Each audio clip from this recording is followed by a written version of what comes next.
but we have to protect it from the divisiveness. So I want to ask everybody to take a step back, and all of us, if we can do the same thing, to put out words and deeds that we all want our Yountville to be, both in the immediate future, both this year and both in the years to come. I just want to ask that we step back and spread the seeds of kindness we all want to spread and flower and to take hold in this community. And as I stated here before, because of the referendum, we have a gift of time to circle back to with educational sessions to ensure that everyone is working from the same page and with the same understandings, and we can all roll up our sleeves together, and that's a good thing. But we have to be neighbors first. We have to be community first. And we're going to have a hard time building anything if we can't step back and rebuild the community. So I hope you will join me, as I'm taking this oath serious myself, and speaking and acting in a way that reflects the community that we want our Yountville to be. So I hope you guys will join me in spreading those seeds of kindness. Thank you.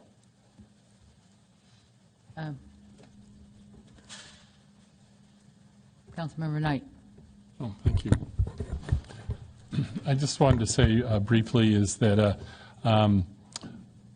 I hear what Councilmember McKee has said, and I believe it. It's, as a community, we need to work together to reduce the feelings in town, and I hope I'm not speaking out of place, but on Saturday I had an opportunity to sit down for an hour with Stephen Becker, and we talked and learned of common interests. And what they say is that change occurs and starts with each of us individually.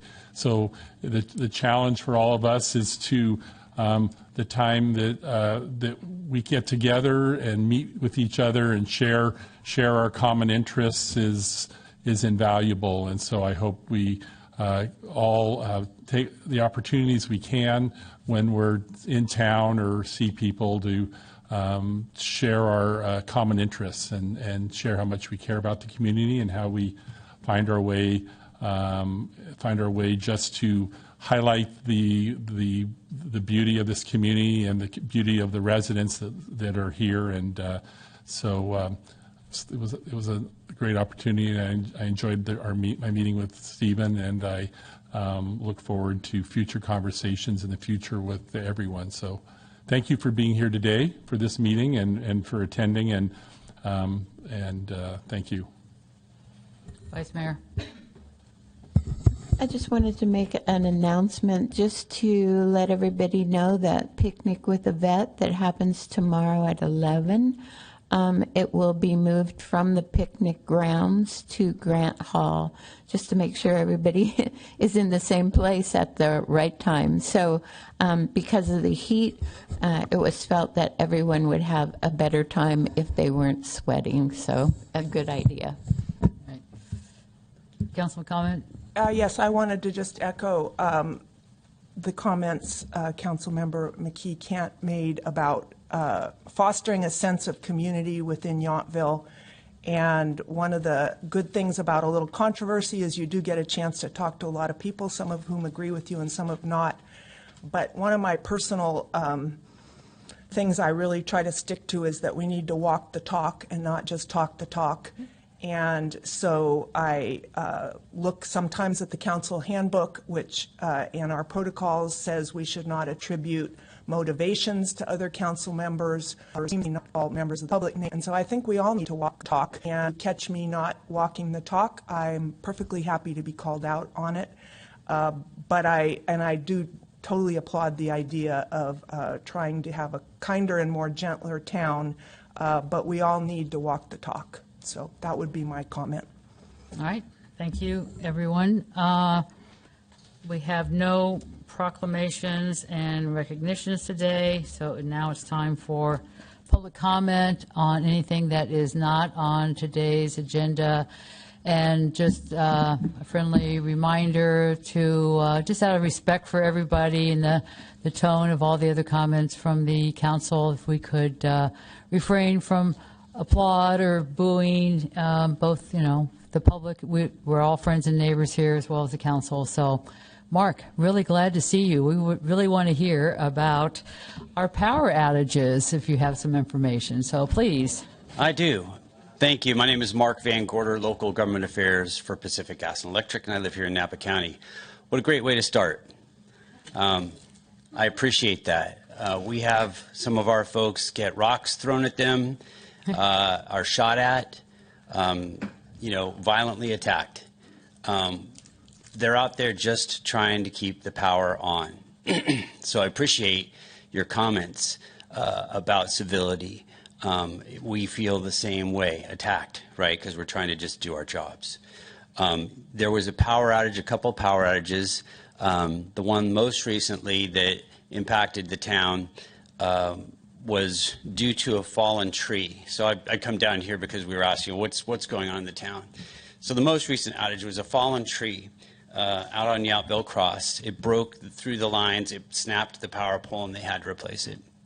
A power outage just before that was due to a large truck. So the power, for those who don't know, comes all the way down from the substation on Big Ranch Road next to Salvador, El Centro, something like that. But that, and then it travels up this way. They just reconfigured that circuit so it was not running as much through wooded areas and is a lot more safe, cleared out trees.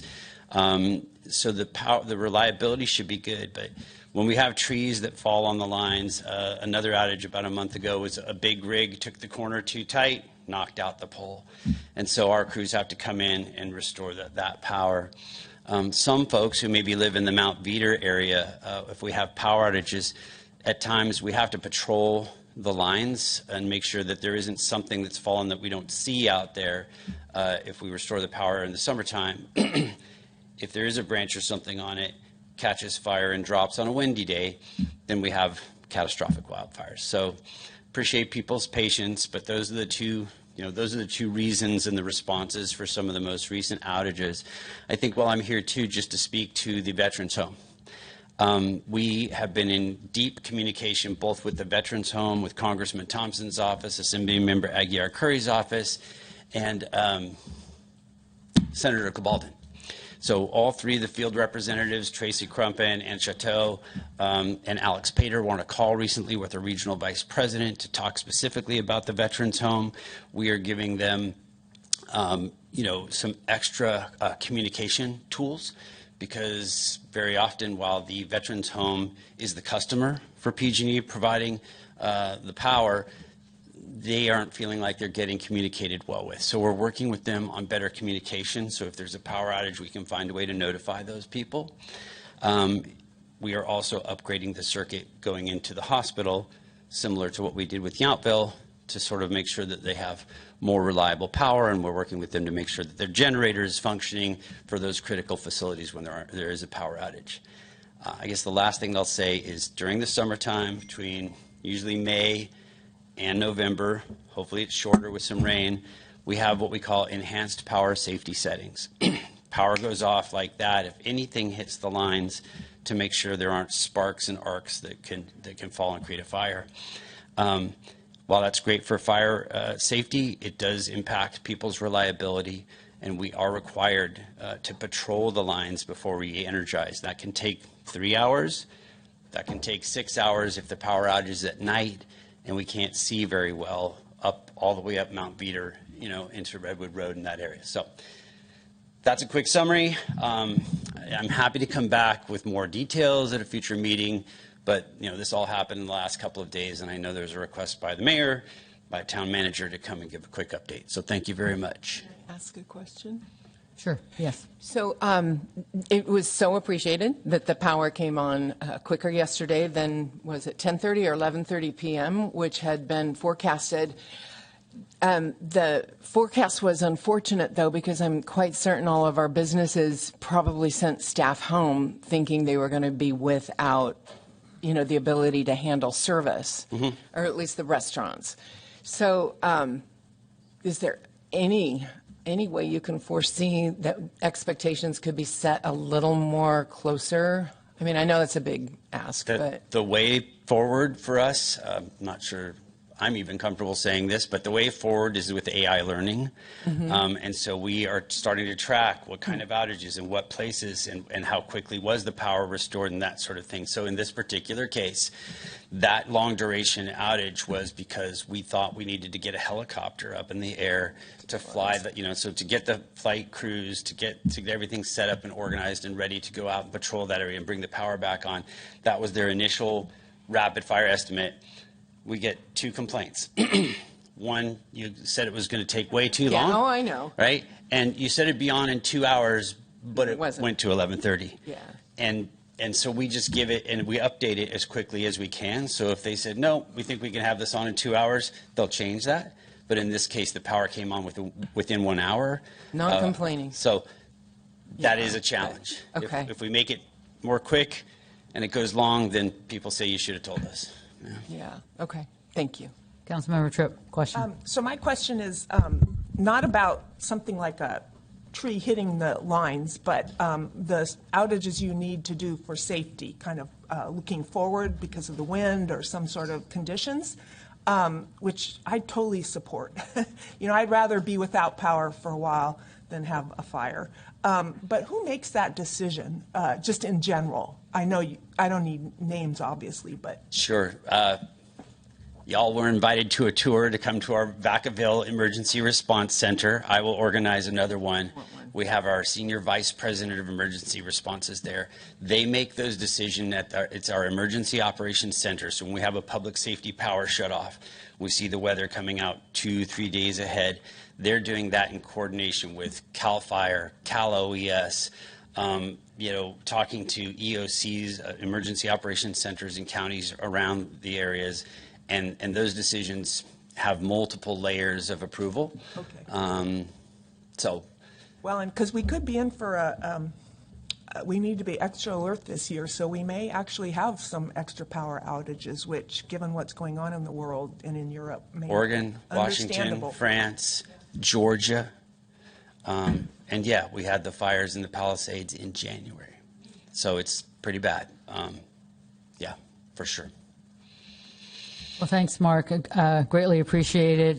Great community service to take your time and come talk to us today. So greatly If you appreciate want a that. deeper presentation, we can talk stuff all Okay. day long. I know you have a big meeting. I do. Well, let me know when there's a We quiet might get time. you scheduled. And thanks for helping When it's out raining. with Okay. the communication, the Veterans Home, too. Very important for us. Thank you. Bye. Thanks. Anybody else? This is the time to come up. Let's see if I get this correct. Is this right? Hi, my name is Jill Turner, and these comments reprise my letter to public comment, and I'd like to share them briefly here today. Recent accusations from several sources have reminded me of this troubling question. Why did former town manager Brad Ralston receive what appeared to be a 6-figure severance package when he was the one who resigned?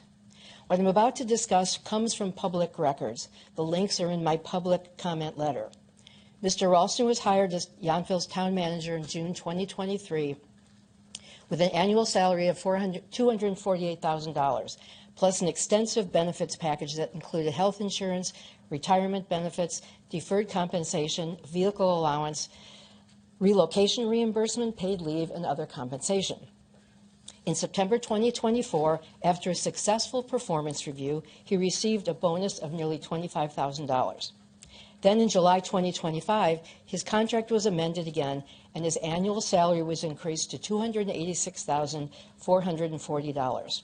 His 2023 employment agreement also clearly addressed what would happen if his employment ended.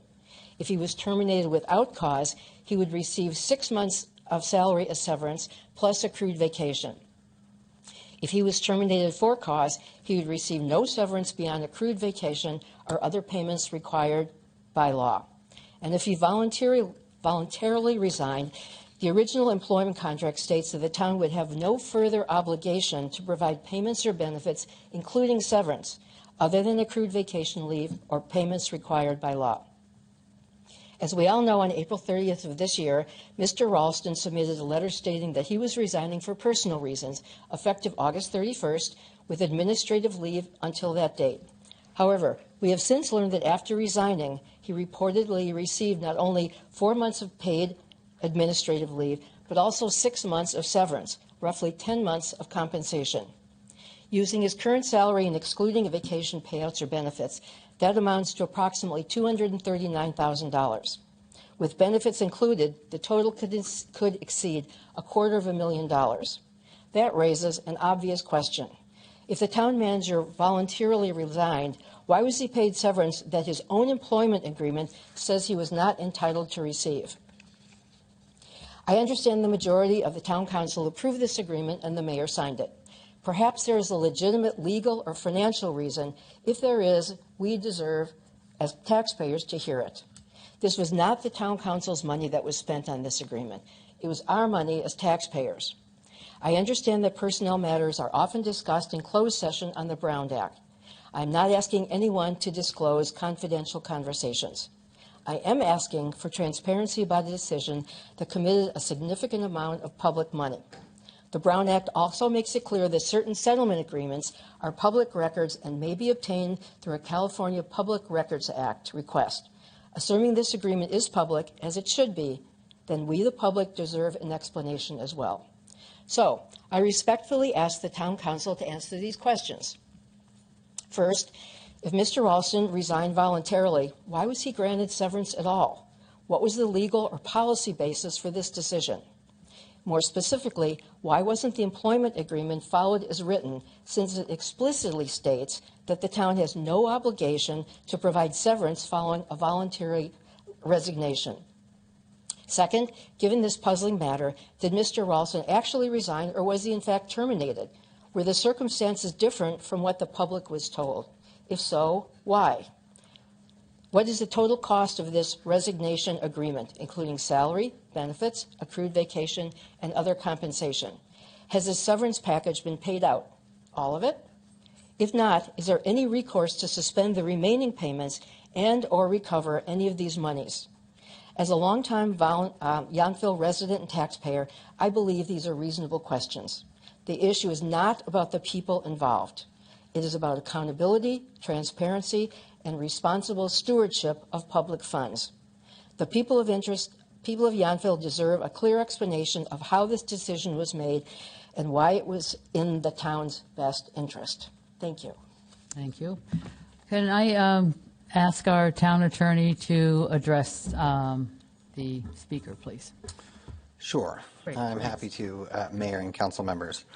I think an important point that was made here is that the severance payment is included in the employment agreement that was approved in 2023. That was approved unanimously by all 5 council members, not just a majority as the speaker wrote. But I'm happy to give some background on severances generally and this severance in particular.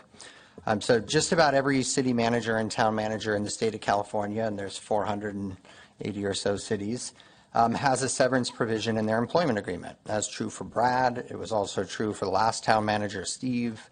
The severance is paid out under circumstances specified in the employment agreement, as the public commenter noted. State law caps severance for local agency executives like a town manager at 18 months. Yountville has historically chosen to provide much less, only 6 months, for the last 2 town managers, that would be Brad and Steve before him, while other cities and towns, including here in Napa County, provide much, much more. To place the town severance in context, I would encourage others to look online to severances that were recently paid in St. Helena and Calistoga, for example. Yountville's is quite a bit lower. The severance payment was included in the employment agreement, which I noted from 2023 and was approved unanimously by all current council members. Finally, I would like to note, in response to some of the personnel-related requests, Brad was an employee of this town, and just like all other employees, has privacy rights and personnel rights under state law and town policies. People go on leave for a variety of reasons. Personnel matters are not disclosable under the Records Act. For more information on the reasons for the leave, I will refer everyone to the press release that was issued by the town at the time of Brad's departure. If you don't have a copy, Town clerk can certainly give you one. That's what I got. Okay, great. Thank you very much. And do we have, May I ask a question? yes, Truthfully, this is not my favorite topic, but I do want to ask you, Attorney Bell, about the basic question that Ms. Turner raised, because you say this was a contract in 2023, which has 3 options relating to payment when someone leaves. Termination with cause, which is a very difficult thing and rarely happens, but probably does. Termination without cause, and then resignation. So termination without cause, in other words, the council just decides it's not a fit. The person gets, under our agreement, 6 months severance.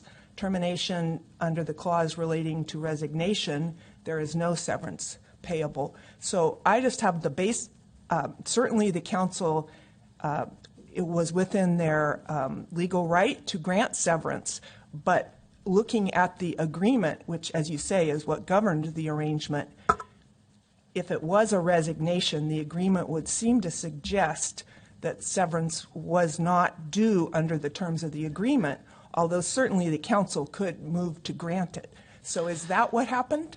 I guess I'm still, because you, as you correctly point out, it was governed by the 2023 agreement. I'm still having a little trouble following that. Sure. Well, 2 comments on that. The first is this council, all 5 current council members, agreed to another provision in Brad's contract that says in the event of certain separations, you will only discuss it in the context of the agreed upon press release and will only refer to the agreed upon press release. So that was something that was discussed at the time. All 5 of you agreed to it. It is in that contract. So we are limited here in part because of the decision that was made in 2023. There is a press release that has been agreed to that lays out what was released in the press release. So I would encourage you all to refer to that. Let's keep in mind what that clause says there. Separately from that, there's always information between an employer and an employee that someone who is not in the company and not the employer isn't aware of. And state law protects that, not just for public agencies, for private agencies as well. I'll just ask one more question, and if this is something that shouldn't be discussed, but I think it's okay to ask the question.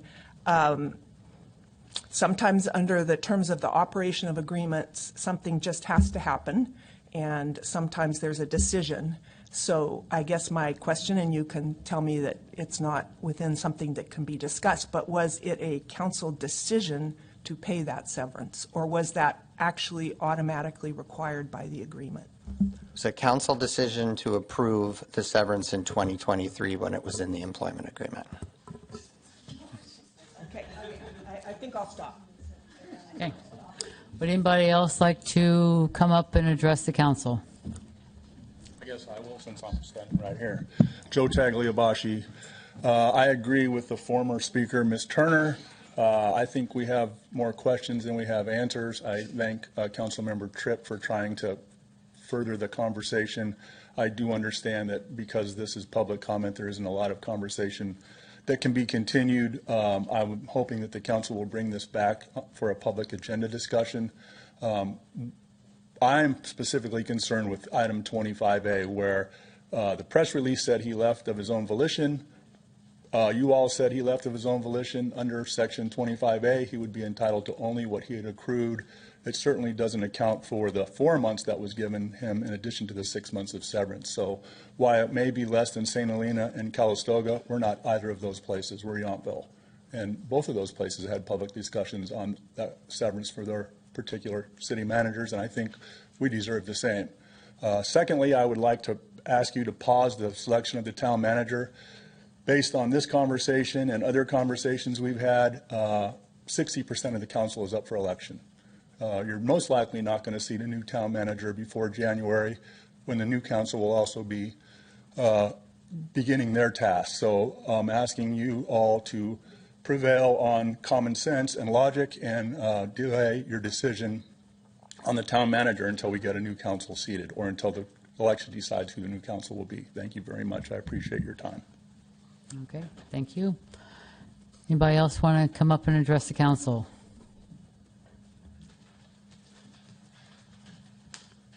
I'm Paul Marciniak. Excuse me. I just want to bring a point. There's been mentioned around town and various people talking about ADUs supplementing our housing requirement. And I'm curious about this because I'm really baffled by how you're going to get 60 people in this town to invest a lot of money to build a ADU to fulfill this requirement. So and then I also have questions about what do we currently have as far as ADUs in this town. I know there's a number of what I'd call guest homes or guest cottages into houses that are second homes in themselves and have a guest cottage. So there's actually 2 units that aren't used at all. But how do you change that? That's up to the owner. I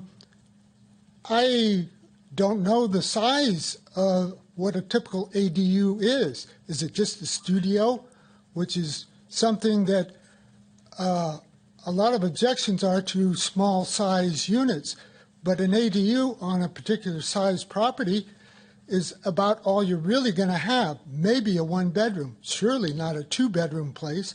There isn't enough space on a particular property to do a 2-bedroom unit in there.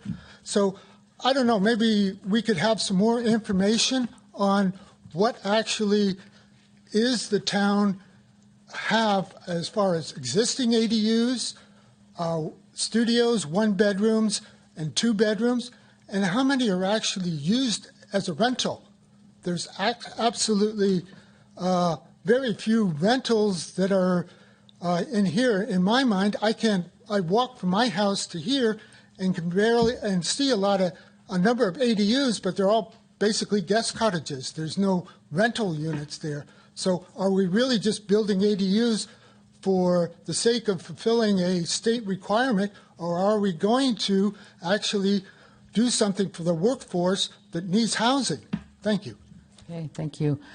Director Heacock, is there anything you can address generally? But I would also recommend maybe you guys could follow up for more detailed conversations. Yeah, there's a lot to unpack there, so I would suggest that he reach out to me, and I'd be happy to sit down with him and have a conversation. Okay, so you can get his name and contact information from the town clerk, and you can meet. There is a lot of information. I think he'll be able to help you with a lot of that. Mayor, may I please ask, though, a question? Yes. On ADUs, for them to help the town comply with state mandates, aren't there deed restrictions that have to be put onto the actual ADU or maybe the property in entirely? Is that so? Not actually. So as far as the RENA is concerned, ABAG, the Association of Bay Area Governments, in concert with HCD, did a regional study on ADUs and released a technical assistance memo that essentially said, as far as our RENA accounting is concerned, ADUs can count 30% very low, 30 low, 30 moderate, and 10 above moderate for our RENA consideration. Now, to his point, that doesn't necessarily mean those are what they're actually going to be rented for.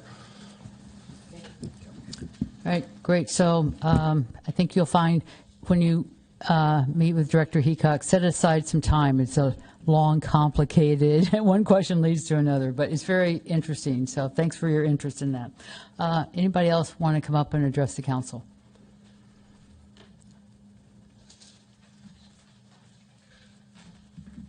Good afternoon, Mayor and council members. My name's Ashley Tencher, and I wish from the public side to continue the conversation about civility as a community.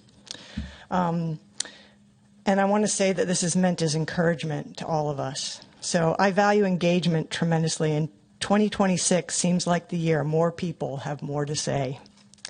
And with that said, I'm here to request consistent civic decorum in the chamber, so our public meetings remain respectful, orderly, and productive for everyone: businesses, workforce, residents, staff, and council. I respectfully ask that decorum expectations be reinforced and consistently applied, including no interruptions, no disruptive behavior, and no audible cheering or disapproval. Over the past 6 months, even when these expectations are regularly communicated from the dais, we, the public, have missed the mark sometimes, to borrow a metaphor from Alan Tencher. Therefore, additionally, I respectfully ask community members to exercise internal discipline. Please make a personal commitment to this. Some townspeople are intimidated by political and personal tensions that become negatively apparent at these meetings. Chamber decorum helps create an atmosphere of welcome so that people who don't regularly attend meetings feel safe to participate, confident that their views will be heard, and not worried that disagreements or differing perspectives will negatively affect their neighborly social relationships. I also want to highlight that the way we behave at town council meetings matters beyond this room. It reflects our town culture. It's a real-time experience as well as an archived record that is visible to residents, visitors, and those who are considering whether Yountville is the kind of place they want to do business in or visit. Just as importantly, our reputation affects our ability to achieve 3 goals we all share. First, attracting and retaining business, including events like Liquidity Summit. Second, wowing visitors. And third, recruiting exceptional talent and leadership for town, Chamber of Commerce, and business positions. Employers, organizations, and professionals notice whether a community conducts its civic affairs with professionalism and respect. Our next town manager is watching how this council conducts its work, how the chamber functions, and whether Yountville seems like a well-run town. I hope we can all agree that we should present our best selves. Thank you for your time and for helping ensure that our meetings remain a civic space, one that protects every resident's right to be heard, and one that strengthens Yountville's reputation as welcoming, distinguished, and attractive to all. All right, thank you. Who would like to come up next?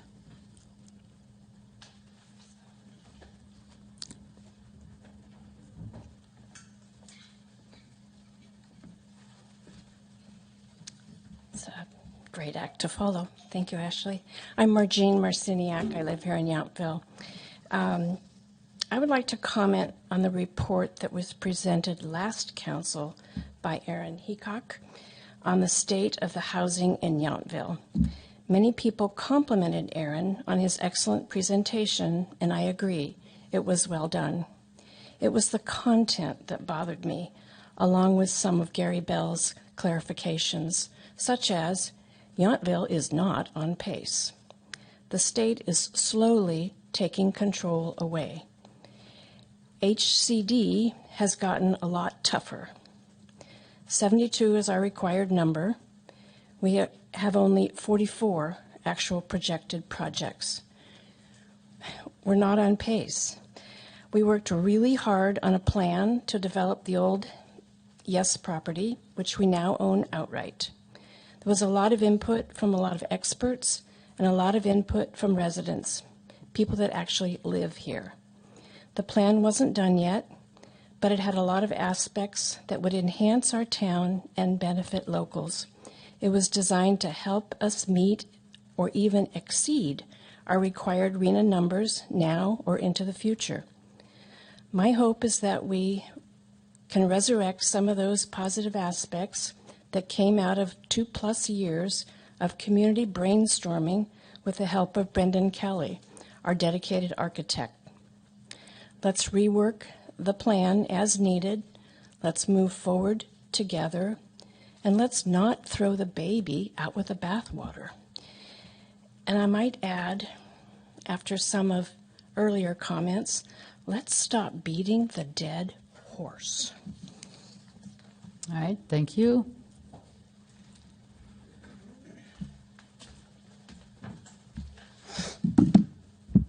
Hi, my name is Eric Appel.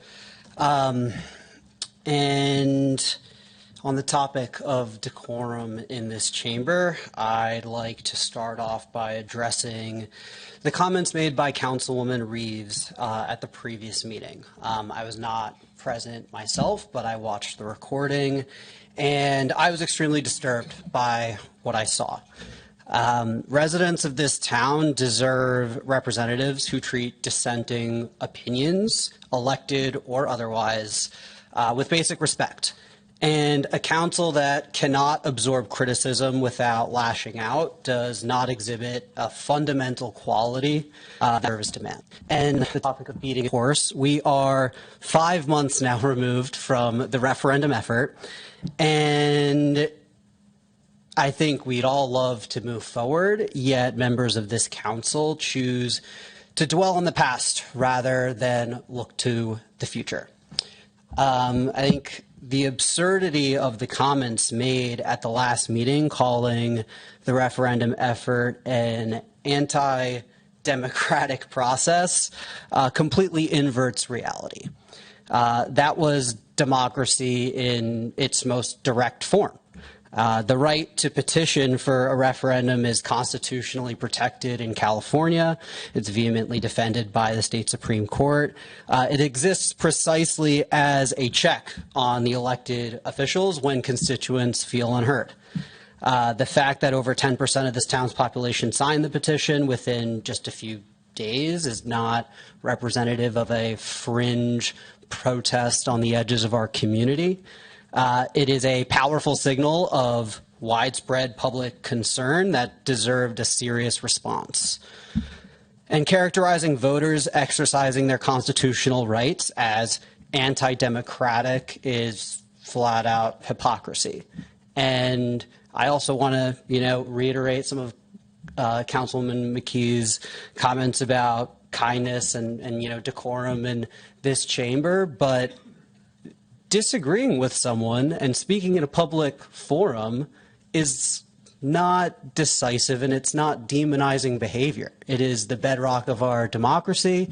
It is the First Amendment in the Constitution for a reason, and it should be encouraged rather than decried. So rather than demonizing fellow council members and residents, the council should be asking itself why so many residents mobilized so quickly in the first place.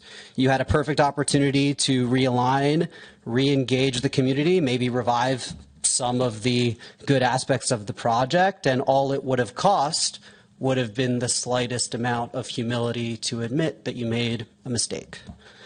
And while we're on the subject, because people seem to keep forgetting just how valid our concerns were and still are, this council spent millions of dollars greenlighting a workforce housing project without first talking to the workforce or the business owners, the people who this project would most directly impact.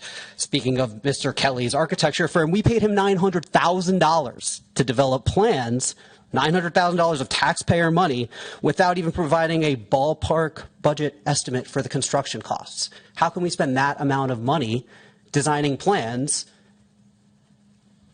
with a blank check for the actual project cost? Like, it's no wonder that he came back with a $90 million project that we had no hope of affording.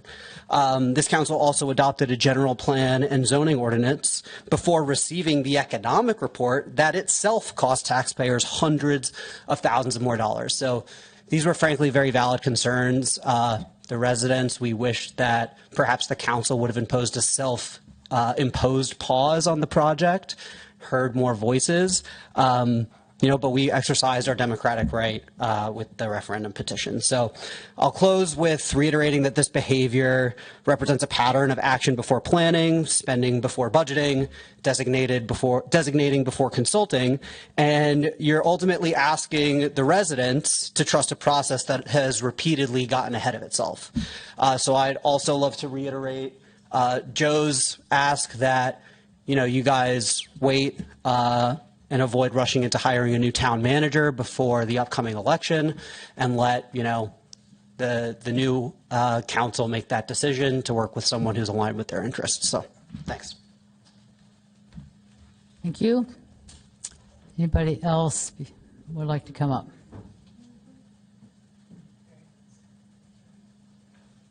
Seeing nobody else, you sure? One more opportunity. All right, I will close the non-agenda public comment and move along to our consent calendar. We have 5 items on our consent. So could I get a motion and a second before I ask for public comment on the consent? Move approval of the consent calendar. I Second. We have a motion by the Vice Mayor and a second by Councilmember Knight. Any public would like to come up and address us on any items on the consent calendar? Seeing none, I'll bring it back for, we have a motion and a second. All in favor, say aye. Aye. Aye. Any opposed, any abstain? That passes unanimously. I would Mayor, like to can make, I say one thing on the consent calendar? one second. I just wanted to make a comment about Measure Y. Well, this will be on your ballots in November, on November the 3rd to be exact. This is something that we've been doing since the 1980s because we, unlike most cities in California, we cannot operate our town on property taxes. We operate the town, 70% of our revenue thereabout is sales tax, and more importantly, our hotel tax, as we all refer to as the TOT. So what this measure does, and it's been routinely in past elections always approved by 75%. If we don't approve, and it's called the GAN limit, then our taxes over our limit, both the TOT and sales tax need to be returned, and we can't use them. So the town council just approved putting it on the ballot. And more importantly, we've just approved the statement in favor of approval that you'll see. And this is the only measure from the town of Yountville, together with the municipal election, and I think the last time I heard 20-plus items from the state that'll be on there. So there'll be a lot of information. So I hope you pay particular questions. And if you have any questions about this and how it works, contact any one of your council members or town staff, and we can explain it. It is a little complicated, but it's very important to us. So, Councilmember McKee. Thank you very much. I wanted to say that one of the items on the consent calendar was for our town manager to sign an acceptance letter for a gift from one of our artists that has created art along our art walk that people, both visitors and tourists alike, have loved. And his name is Richard Starkey, and I'm sure everybody has seen this. It's not currently on display. I think the last one may be sold, but it's the I Love Wine statue that everybody stops and takes pictures at. So the town is being gifted this, and it's through Mr. Starkey's generosity. I think it is a strong, thank you for pulling it up, a strong testament to our Arts Commission and to the relationship that we have with the artists and to the love for the town, and what a better place to love wine, right? Sam, is there anything else I should have said? No, I just wanted to mention Chair Scher is here from the Yountville Arts Commission, and Richard actually has been on our art walk for over a decade, so he's one of our longest artists, and he was so appreciative of what the town has offered him as being on our art walk and involved in our events that, you know, he was so generous to let us keep this sculpture and donate it. So thank you for noticing and talking about it. All right, thanks. Let's move on to guest presentations. We have none. We have no public hearings.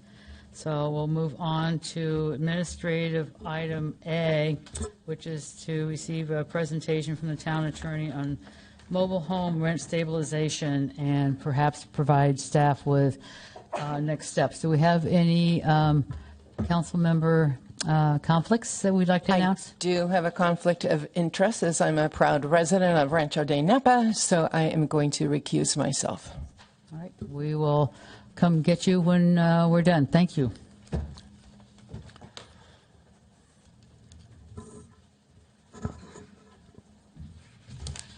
And Hillary, you're telling me the clicker's not working? It appears a PDF was attached instead okay. of a PowerPoint. I'm here to help. That's fine. I'll just tell you when it's ready to go to the next slide. Thank you. No problem. We don't need to stay on the title slide anymore. The next one. Great. All right, well, let's start with some nomenclature. There is lots of terms of art in this area of the law, and I have tried to avoid most of them, mostly because today we're giving a high-level presentation on concepts. What is this not, so that you all can give direction to us on whether or not you want to pursue this, either by gathering more information or by giving us direction to do something in particular with an ordinance. So this presentation is not meant to be comprehensive. That would be a much longer meeting, much longer than the 30 minutes or so that I'm going to present to you now. But it does cover the major requirements and then what these ordinances tend to look like, what's included in them, what's not included in them, and then how some other jurisdictions do it. Enough to give you information to give us informed direction on what steps you'd like to take next. So first on nomenclature, we've heard about rent stabilization versus rent control. Both of these concepts do similar things. Rent stabilization seems to be the term that is more recently used, so we can use that if we like here. But both are regulating rental prices and limit the amount and or the frequency that rent can be increased, and might include other procedures for how that rent increase takes effect or how it's implemented by the landlord. Next slide, please. So mobile home tenancies. These are different and these are unique. They are not like and not treated under state law like tenancies for single-family homes or multifamily units that you have here in town and that every other jurisdiction in the state of California has. The California Department of Housing and Community Development, what we refer to as HCD, oversees these parks in a way to insulate them to a certain extent from local control and regulation. Not all of it, but some of it. So HCD has a large role in overseeing mobile homes in the state of California, including the ones here in Yountville. But these are treated differently than other residential tenancies for that reason. And they're treated differently under the three major laws that we'll talk about today. The mobile home residency law, that lives in the state civil code. Same with the Costa-Hawkins Rental Housing Act. And then the Tenant Protection Act. These are all civil code provisions. Civil code has lots of provisions governing landlord-tenant relationships, both in the commercial context and also in the residential context. And there are very specific provisions for mobile homes that we'll talk about here in just a moment. Next slide, please. So what is the mobile home residency law? It regulates rental agreements, what's in them, what can be in them, how you do them, rules enacted by park management. Anyone who's ever lived in or visited a park knows that there is a set of park rules. It usually lives on the park's website, and there are copies available to residents and their guests. Termination of the tenancy and how you do that, and then authorizes fees and charges that can be passed along, including things for common charges and common spaces, but also for utilities. So some parks might have a master meter, and I know that's true for some of the parks here in Yountville. And so how do you pass those costs on to all of the residents when you have a master meter as opposed to individual meters? So there are provisions in the mobile home residency law that cover all of that, and that's what the mobile home owners follow for administering all this. For those who are not as close to this issue as some here in the room, the mobile homes tend to have a ground lease with the mobile home owner. So the home itself is privately owned by someone, and they are leasing the ground underneath it. They're not leasing the structure itself. And that is different than how most rental arrangements are in the residential context. If you go to rent an apartment or you go to rent a home or a single-family home, you don't own the thing that you are renting.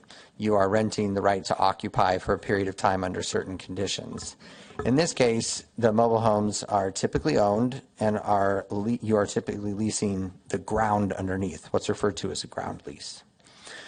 So there used to be exemptions for quote-unquote new construction after 1990 from local mobile home rent stabilization laws. That was recently changed. It's now new construction for the first 15 years of construction. Next slide, please. It generally does not restrict initial base rent or rent increases, the mobile home residency law, that is. There are other laws that touch on this, but not this one. Silent on those. The market, of course, plays its part. There's a limited exception. It imposed a 5%, AB 978 imposed a 5% cap on rent increases in qualifying mobile home parks, but those had to be located and governed by the jurisdiction of 2 or more incorporated cities. And I have a feeling that that was a very specific law for maybe 1 or only 2 mobile homes. And of course, that doesn't apply to us here in Yountville. Next slide. Costa-Hawkins Rental Housing Act. This is a state law that was passed in the 90s, and it was meant to protect new construction and exempt new construction from rent control ordinances, which were starting to take off. We'll talk about the case law in a moment that started in the 70s and started to gain more traction after. But it was a state law that preempted it preempted the local ordinances that conflicted with it. And so this state law was passed. At the time, there were different terms, and I promise these are only the additional 2 terms of art I'll use, but it prohibited municipalities, and that's you all, from adopting new vacancy control ordinances. And there were ordinances at the place at the time that required new tenancies to be subject to the prior tenancy's rent. So if a unit was vacated, the new tenant had to be charged the rent of the tenant that had just left. There was no ability to change it or bring it up to market rent or market rate. So those are now prohibited under the Costa-Hawkins Rental Housing Act. But it did establish vacancy decontrol, which allows market rate adjustments to new tenancies. So if a unit that is subject to rent control is truly vacated lawfully following the ordinance and also the Costa-Hawkins Act, it can be reset at that point, unless there's some local, there are some exceptions to that rule, not relevant here though. It exempts units that are first occupied after February 1, 1995. In other words, rent control can apply to older units before that date, but it can't apply to new units after that date. But it expressly does not apply to mobile home tenancies, so that exempts it out.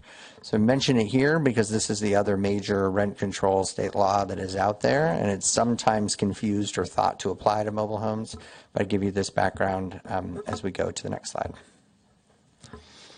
The Tenant Protection Act in 2019. This was the state law that put in rent control for certain units, and then also just cause eviction for certain units, meaning can't evict for no reason at all. If the unit is subject to that, you have to have a specific reason that's outlined in state law. This was a major sea change when it took effect in 2019. It limits rent increases to 5% plus the CPI, or 10%, whichever is lower. And if the math is confusing you, it is a little confusing. You kind of have to follow through and add it up and figure out whichever one's lower. It does regulate how and when a residential tenant can be evicted for just cause.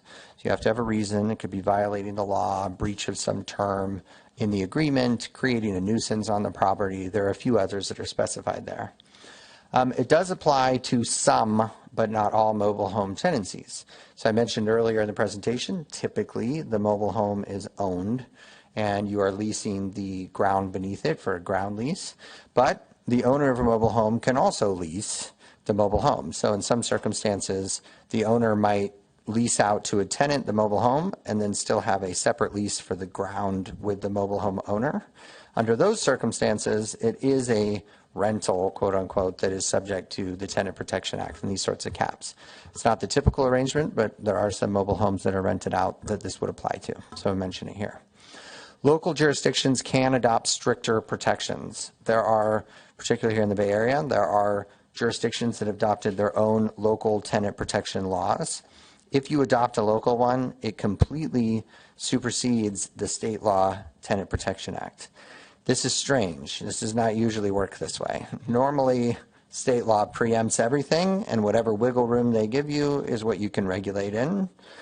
This has flipped it on its head. They wanted to make sure that locals had the ability to go further as long as you provide an equal or greater amount of protection to the locals, to the folks in your jurisdiction, you can adopt your own local tenant protection act or ordinance that would supplant these state law provisions. So as a default in state law, you can adopt your own that would do away with the state law provisions as long as you find that it's at least as protective as the state law.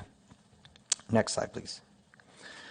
There are approximately 104 jurisdictions, and I know that we have some folks from the trade groups here, and they might correct me on that number, but I believe there's 104, but I put approximately in there just in case. 104 jurisdictions in California have adopted some form of mobile home rent control. For those of you following the news, I'm sure you've seen the controversy just over the hill in Sonoma. That's related to their overlay, not rent control in particular, but it is common. In many jurisdictions, mobile homes are one of the only, and in some the only, affordable housing stock that are there. And so preserving that and keeping it affordable to a certain income group is something that a lot of communities find necessary and do. Not all, though, but some. Next slide. So what do local ordinances typically do, and what do they not do? You will sometimes hear about rent boards, and Councilmember Tripp, I don't know if you were on a rent board. I'm seeing the head shake, so she might have more info on that. I think there's only 9 or 10 rent boards in the whole state. There's not a whole lot of them, and mostly on the coast and not inland. So some jurisdictions will create a rent board that will actually hear these disputes between landlords and tenants over the ordinance and rent increases and the terms of the lease agreements and the like. But not all jurisdictions do this, and in fact, the ones that create it are sort of the odd ones out, not the ones that don't have it. But there are rent boards out there, and you will sometimes hear that term, but not all jurisdictions do it. So local jurisdictions often include some combination of the following: a percentage cap on rent increases. That could just be a straight percentage, no more than 3%, no more than 4%, et cetera, or a percentage and a CPI. So you saw what the state did in the Tenant Protection Act, 5% plus CPI, not to exceed 10%. So some combination of math like that. But they also include a process for park owners to petition to exceed that cap to ensure they can receive a quote-unquote fair return on their investment. That's required by judicial decisions here in California, which we'll talk about in just a moment. And then a mechanism to pass through utility costs. The mobile home residency law already includes a process for passing along utility costs, but some ordinances will go into more detail about what that looks like and common charges. Think about common areas that are used in those costs and how they're allocated. A framework for tenants to dispute rent increases or agree to increases that exceed the cap. Some cases, maybe you have all the tenants in a park that say, well, we do want to pay more because we want this new infrastructure or this new benefit or this new thing that's being provided. So it allows for agreements and some process to exceed it if everybody seems to agree. And then advance notice requirements before rent can be increased. There's usually you can increase it within a certain window provided you've given notice within a certain window. It's a common provision that you'll see in these ordinances. Next slide. All right, now for some case law. So this one's from 1976. It's a California Supreme Court decision. It upheld the city of Berkeley's power to adopt a rent control ordinance. This was a question. Could Berkeley do this? Is this unconstitutional? Does a city have the ability to do this? I'll note that Berkeley is a charter city, so they have a little different authority than Yountville. But nevertheless, the court found that, of course, you can adopt an ordinance that places burdens on landlords. That is the essence of regulation. That's the essence of the police power. You can regulate things, and that does create burdens. When you regulate for the greater good, people who are regulated do incur some burdens. Next slide.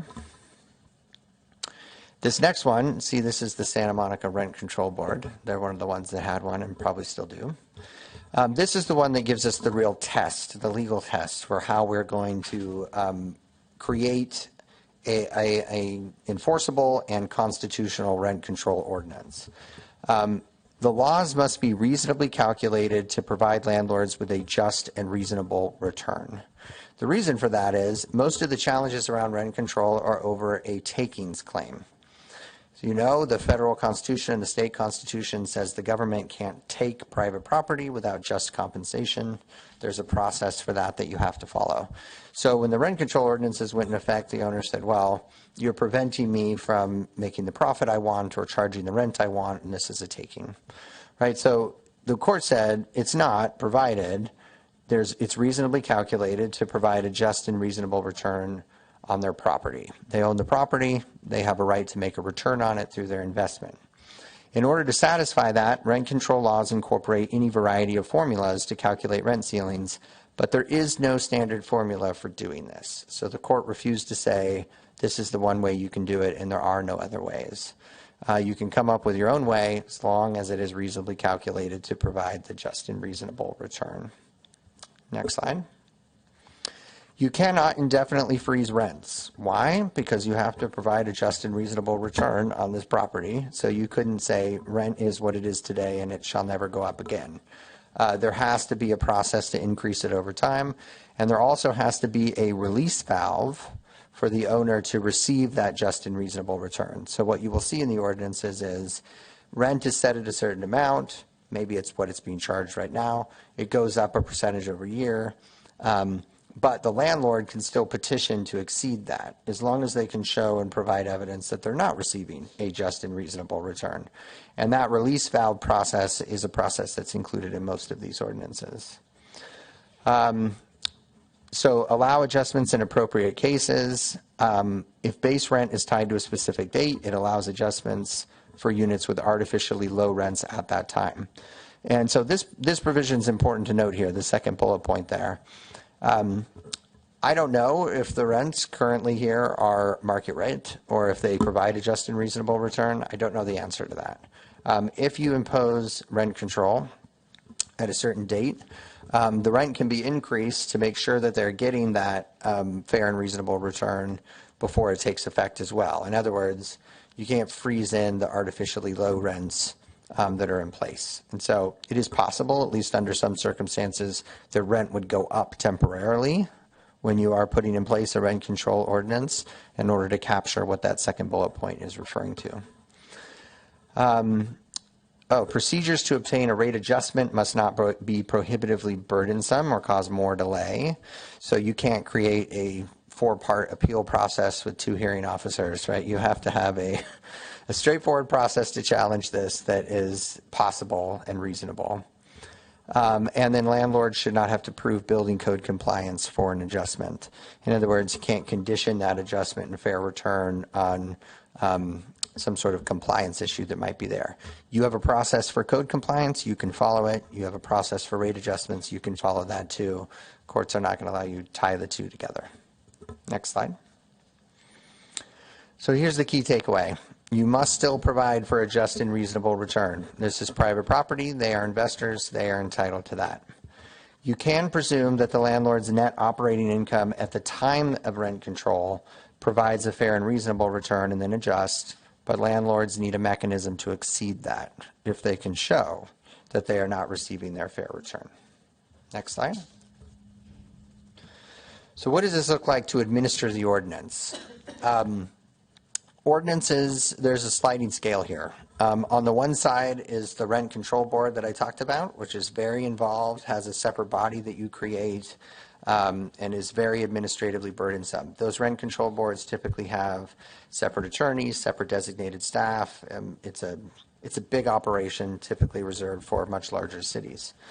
On the other side of that spectrum is an ordinance that caps it and provides certain rights to private litigants, but really doesn't have much of a local jurisdiction's involvement, right? But like any law, if you are the receiver of the benefit or the burden and it's being breached, you can sue to enforce that. And so a local ordinance has the same force and effect as a state law. And so you can create remedies in the ordinance and folks can go and enforce it.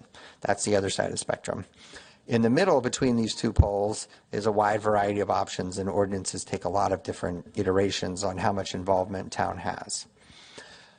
It would be expected that town staff would receive lots of questions from landlords and tenants, right? So even if you don't have a particularly active role, tenants are very likely to be calling town staff. It's a town ordinance, asking them, what does this mean? Is this allowed? How does this work? Many jurisdictions create a process for that, or process for submitting questions. Landlords will submit petitions for additional rent increases. So if they want to say, I'm not receiving my just and reasonable return, here's all my evidence, they're going to submit a petition. Typically, that's heard by a hearing officer of some kind, which then reviews all the evidence and the town's position, and then issues a decision under the ordinance on whether or not that standard has been met and rent should be allowed to go above what the rent cap is. There are procedural complaints, substantive challenges to rent increases from tenants, appeals after a rent increase petition is approved or denied. Those appeals could go to the town council. They could also go straight to court after a hearing officer, if you set it up that way. And you may designate staff or appoint an outside hearing officer, as I mentioned.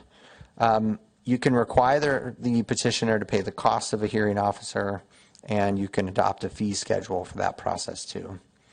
And then you can continue to enforce code violations. The other costs that are associated with this, adopting a rent control ordinance is not without risk. You've read about that in the news. There are other jurisdictions that are currently facing legal challenges too. Next slide. So how do we resolve disputes between them? You can allow landlords and tenants to submit settlement offers to avoid hearings. A lot of ordinances will do that. If there's some sort of dispute that triggers your hearing process, allow them to settle this. If it's not settled or accepted, the rejecting party fails to obtain a more favorable decision, then you can shift legal costs. And that's a concept borrowed from state law that many local jurisdictions have put into their ordinances too.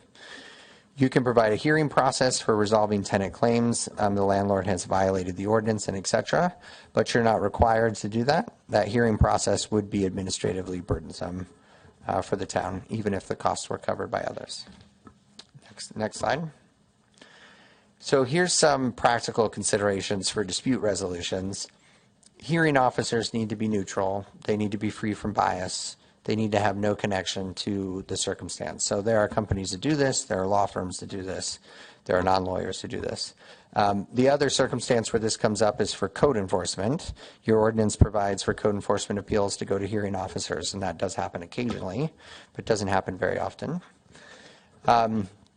You need to have a hearing officer who understands spreadsheets and financial documents, and that might be why you shouldn't pick a lawyer. But there are people who do this, and so you need to find someone who is understanding these documents to issue a decision. There's some administrative burden and cost for education and outreach and community input. It usually lives in the planning department, so Aaron's team would be in charge of some piece of this and education. You can create template notices and forms and cost recovery agreements and put them on your website to make it a little easier for the tenants and also the park owners. Throughout this, we have to ensure adequate due process. That's why I was talking about having a neutral third-party, unbiased hearing officer to hold the hearing. And then there are some takings claims issues here if they're denied their rent increase. That's always out there. And then there's some town involvement in civil disputes. If your ordinance is creating a hearing process where you have a hearing officer, that hearing officer's decision is what would be challenged in court. Even if the real dispute is between the landlord and the tenant, the town's hearing officer issued a decision, that's what would be challenged. So it's very likely that the town would be named in any kind of dispute under that sort of arrangement. Next slide. Next steps. We're here to receive direction from you all, whether to proceed or gather additional information or come back with more information or perhaps a longer presentation from staff. But as an initial step, it's likely worth gathering more information for the need for rent control or rent stabilization here in town. And certainly we could do that if we got the direction in the meantime. And with that, I'm happy to answer any questions.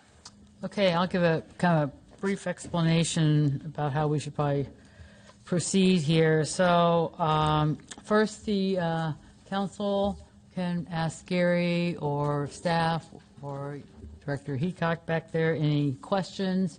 Then we'll take public comment. You can come up and give us your opinions, and then we'll bring it back here for possible direction to staff. So with that, who would like to start questions first?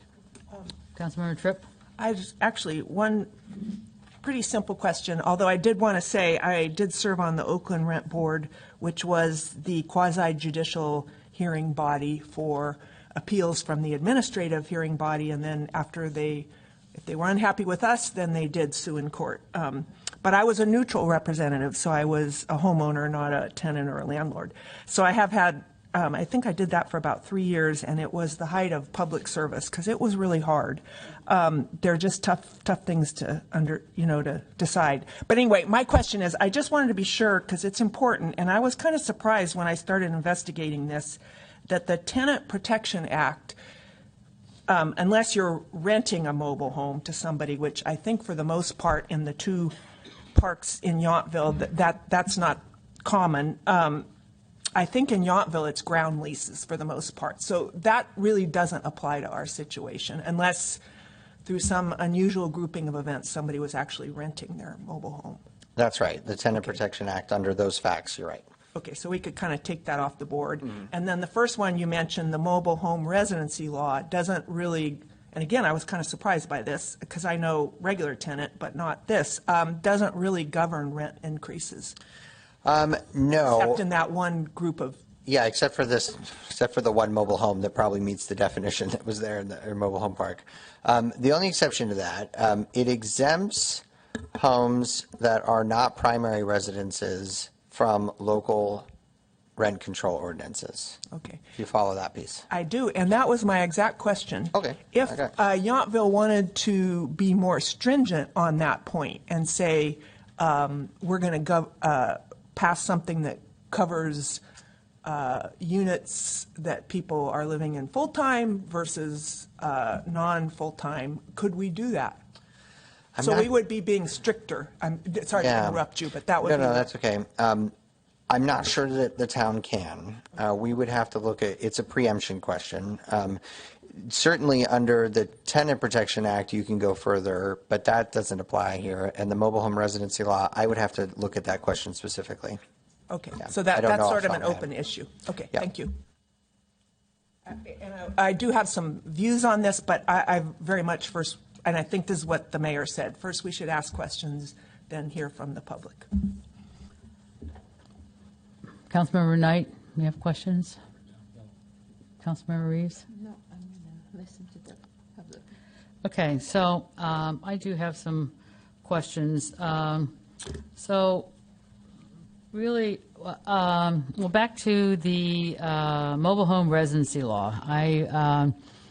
Years ago, when we were reviewing one of our housing element, it kind of struck me that we really didn't have a 55-plus overlay. So I brought it up, and that's now the law of the land here in Yountville.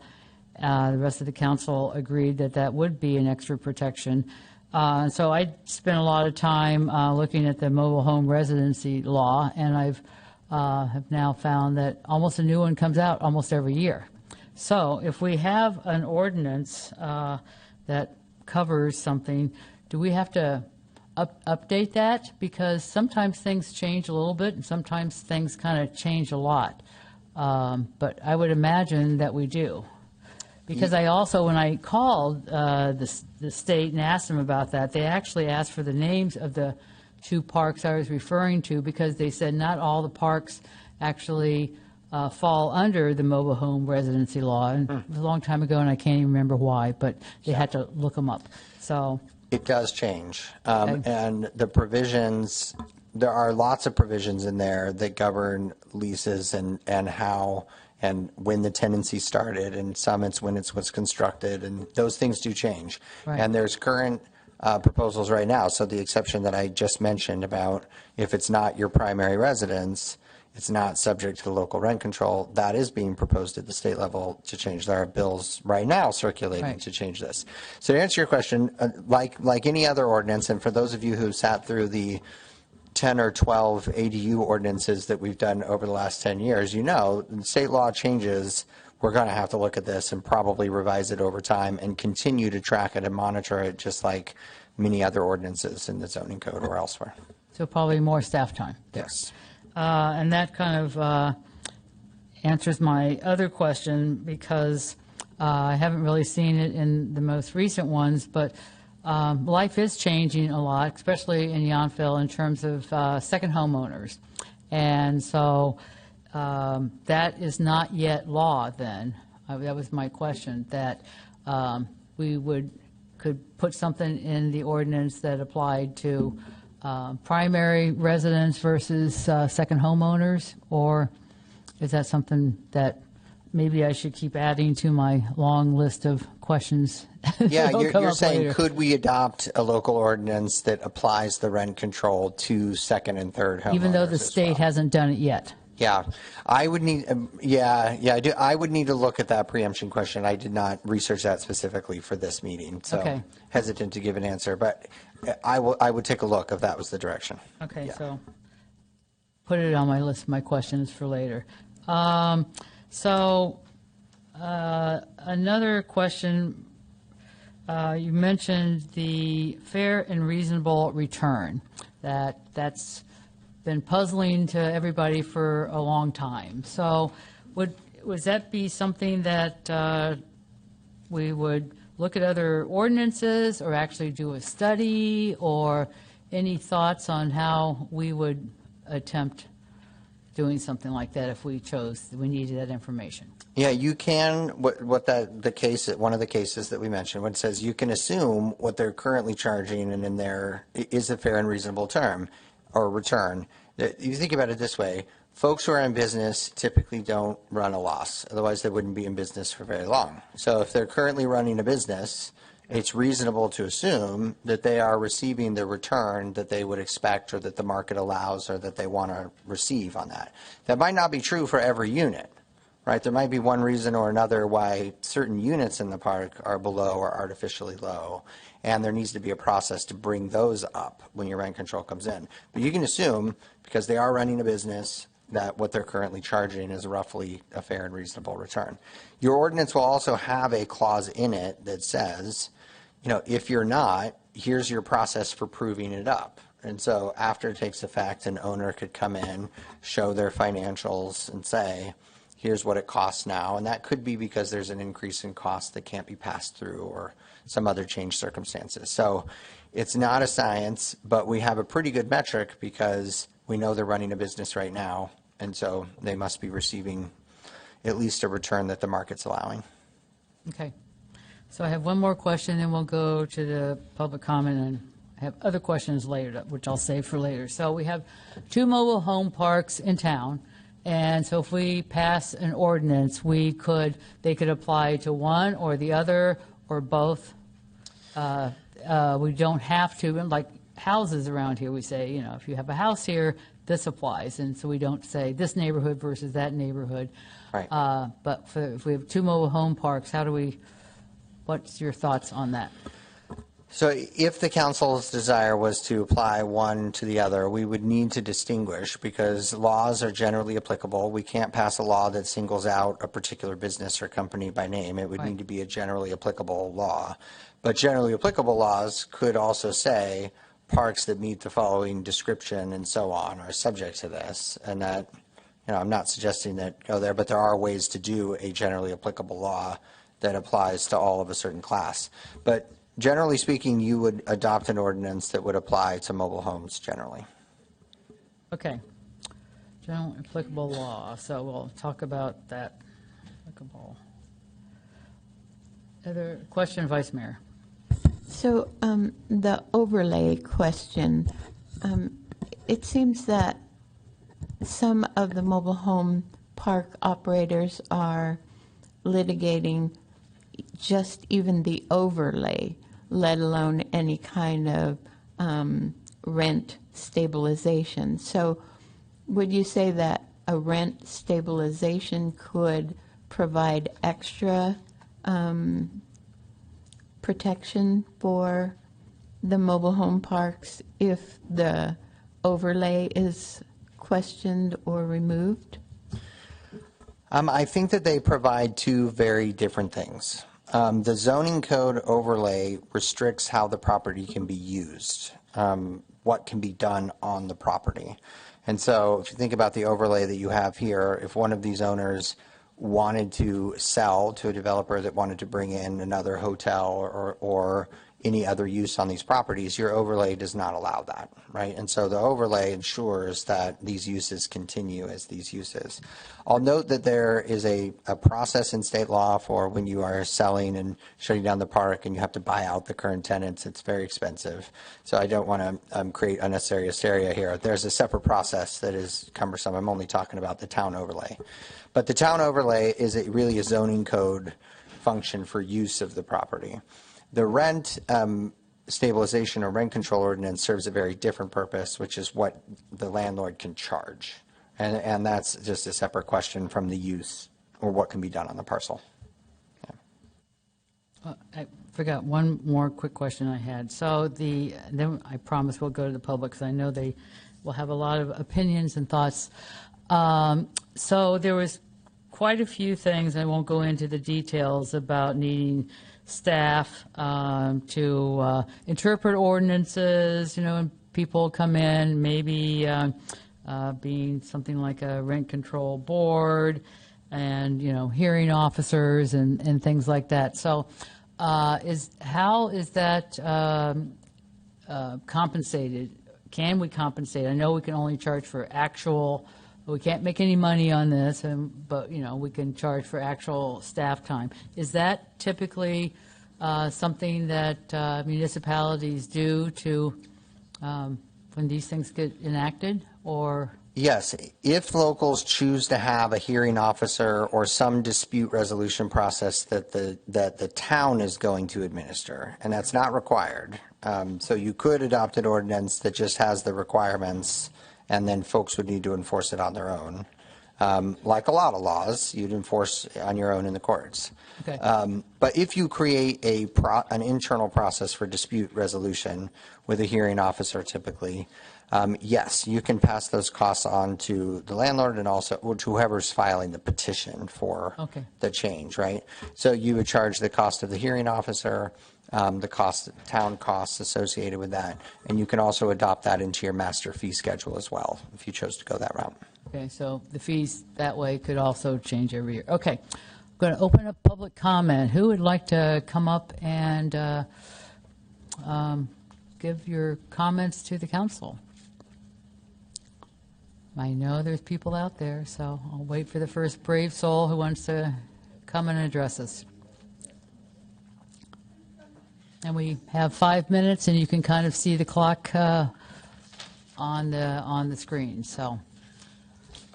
Hello, my name is Jennifer Rassler, and I live at Bella Vista Park. A rent stabilization ordinance, not rent control, is a proven local tool for helping preserve affordability and prevent displacement of mobile home park residents.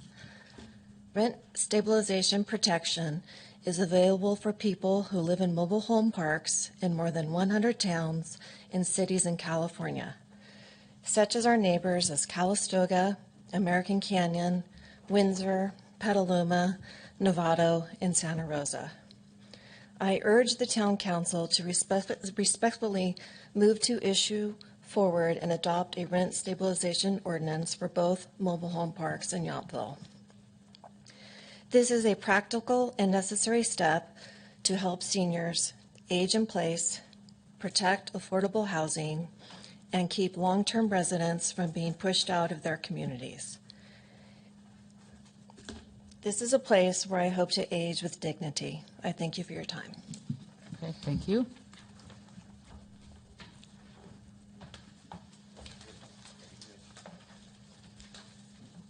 Hi. Excuse me. Hi. Okay, Good can you just afternoon. move the microphone close to you so we can get you When you're a on? midget, that's what Okay. happens. Good afternoon, Council, Mayor. My name is Peggy Ahrens, and I live at Bella Vista Park also. I strongly support a rent stabilization ordinance for the Yountville mobile home parks. Our town needs a clear plan to protect affordable senior housing before residents could be priced out. Many seniors live on fixed incomes, and when space rents rise too fast or too frequently, folks can lose the ability to stay in their homes and the community they know and love. Thank you. I humbly ask for your consideration. Okay, thank you very much.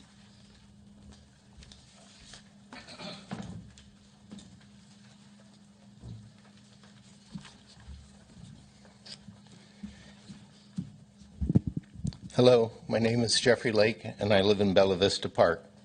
Good afternoon, Mayor and council members. I serve as president as one of the founders of Bella Vista Chapter 388 of the Golden State Manufactured Home Owners League. We organized in January of this year, and our chapter continues to grow. Presently, we have 47 members and is growing. Today we received a briefing on portions of the legal big picture regarding the history of rent control and rent stabilization in California.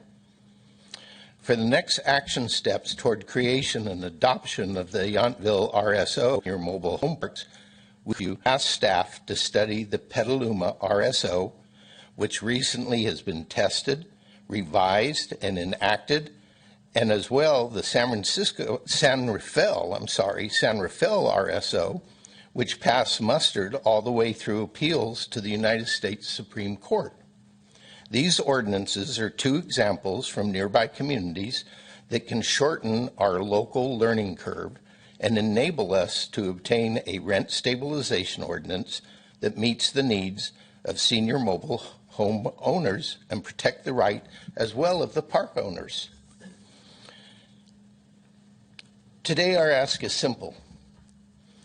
Please enact an ordinance that is modeled on a well-designed, established models that won't be needed to run through a grinder of prolonged and costly conflict and litigation to accomplish revisions and fine-tuning. In addition to learning from the RSO experiences of neighboring jurisdictions, as a next step, we urge the council to further direct the staff to facilitate local stakeholder engagement meetings so that we may obtain a more accurate assessment of what is needed to preserve and protect the remaining stock of existing, affordable, unsubsidized senior housing in this town before more units are converted into part-time vacation homes. We appreciate your attention and your actions that will save our existing affordable senior housing and for your continued leadership toward adoption of a well-crafted RSO for Yountville seniors who own their homes as their principal residence in both local parks. Rent stabilization is not rent control, and we are not tenants, we are home owners. They are not landlords, they are park owners. And as unsubsidized principal home owners, we vote.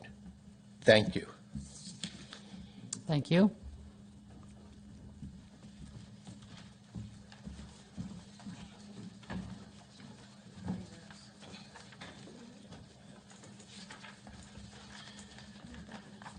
Good afternoon, council members and mayor. I am Robert Noakes, a resident of Bella Vista Park here in Yountville. And I'm asking that the town council protect seniors in Yountville who are living on fixed incomes and are worried about whether they can stay in the place they will call home. For many older adults, I scrolled accidentally here, one second. For many old adults, a mobile home park is not just housing, it is safety, routine, neighbors, and connection. When space rents rise too much or too fast, seniors can face fear, stress, and the real risk of losing the community they depend on. Moving the mobile home they own out of the park is too costly or simply not possible. There's no place to go. A local rent stabilization ordinance, not a rent control ordinance, a distinction with a clear difference, would be a fair and practical step to help seniors stay in the homes they own while respecting park owners' property rights.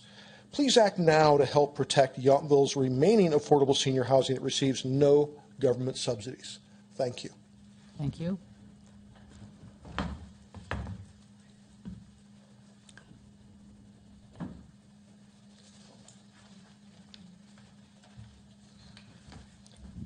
Sorry, sitting there since 2:45. My sciatica has acted up.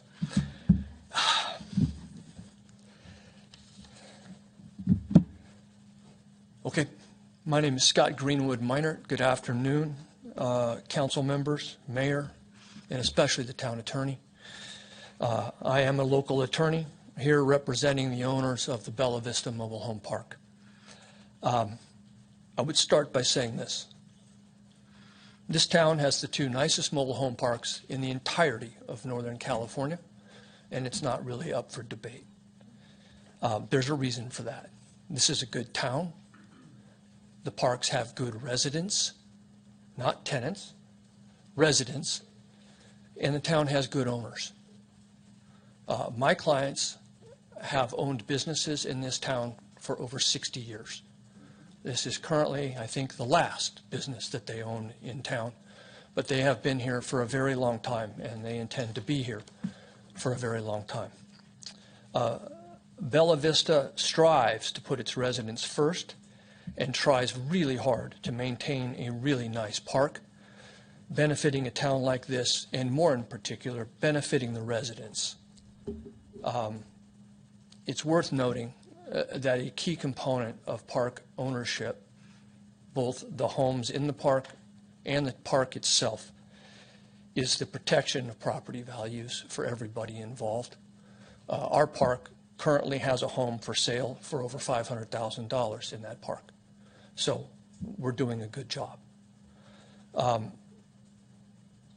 Rent stabilization, we'll call it that for the time being.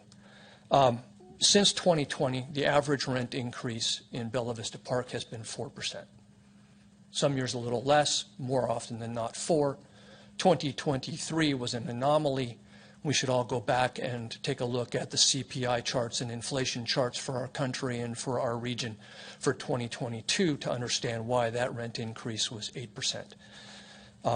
That year and in subsequent years, the park's insurance costs alone since 2020 have gone up 220%. I won't speak to the town's water and sewer charges. Effective 1/1/2026, the park put all of its residents on water and sewer meters for the first time. It is one of the very last parks in Northern California to take that step. It was done in compliance with the MRL. It was done in compliance with HCD guidance.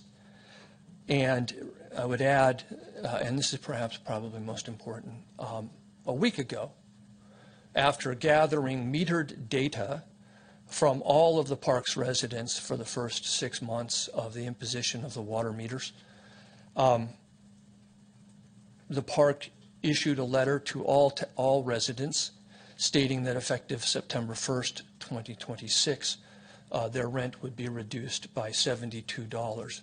That number was arrived at by looking at the comprehensive amount of data collected for 6 months and then creating an average for the rent reduction.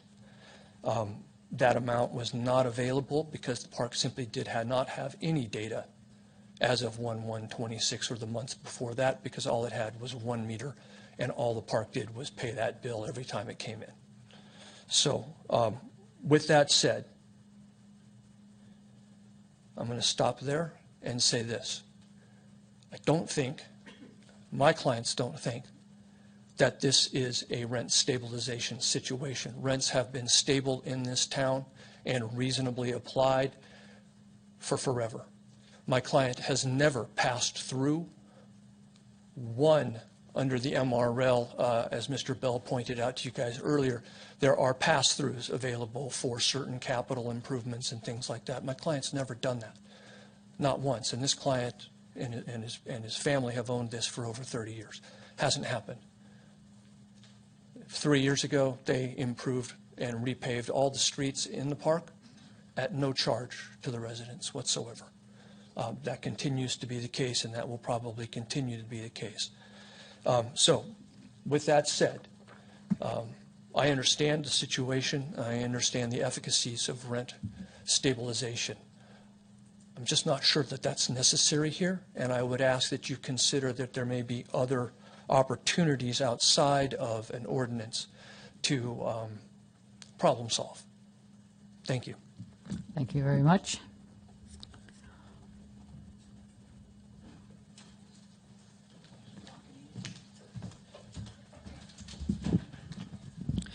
Good afternoon. My name is Jody Johnson, and I'm a mobile home resident as well as a volunteer unpaid GSMOL Vice President.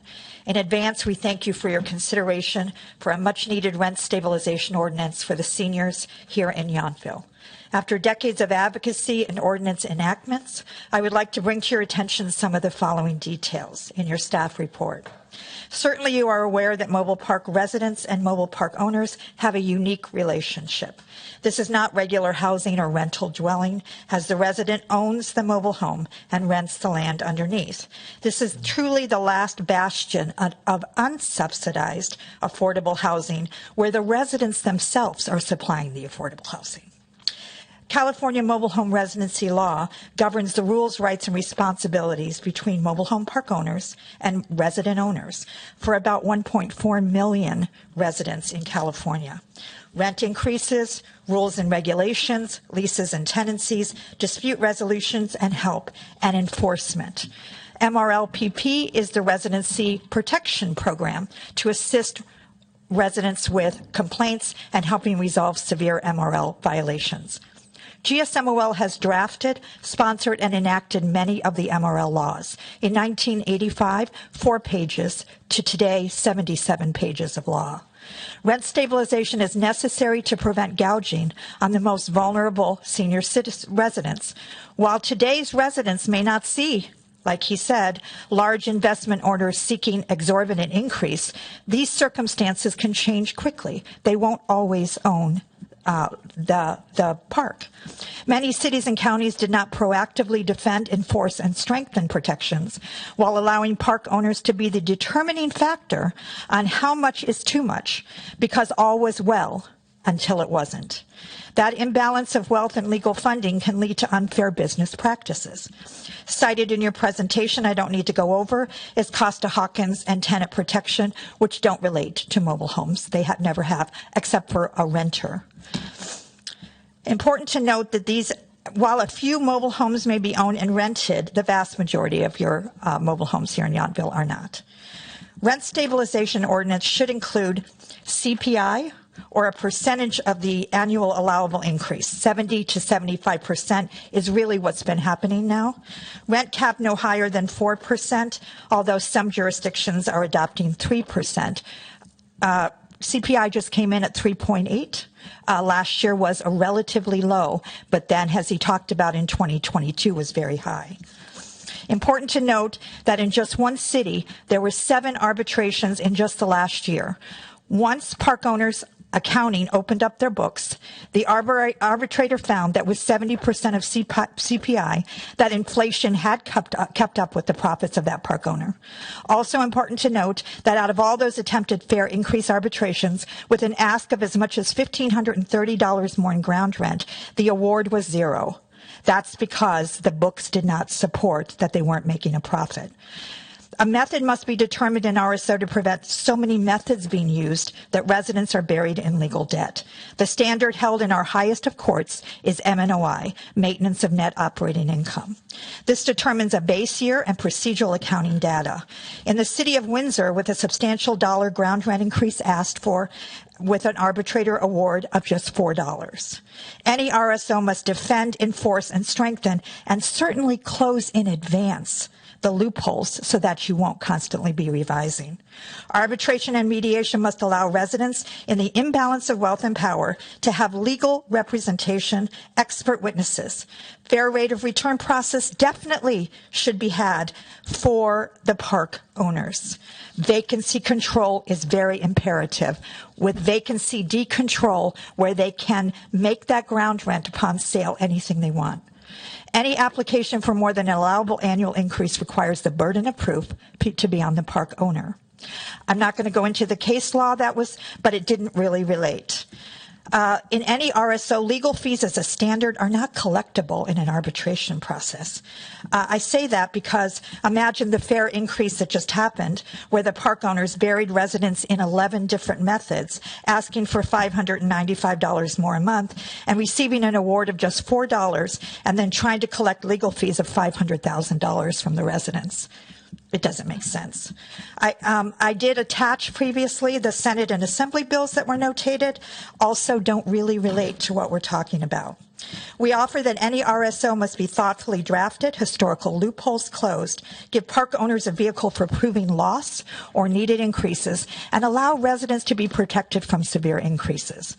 Almost every mobile park owner, including the large equity mobile park owners, have done due diligence before purchasing a mobile Can you home. wrap up in maybe one sentence or two? Yes. So they are aware of the profit before they buy. And we just ask that you give this due diligence to enact the rent stabilization ordinance. I would just really quickly want to tell you that in San Rafael, this was upheld all the way to the Supreme Court. Thank you. Thank you.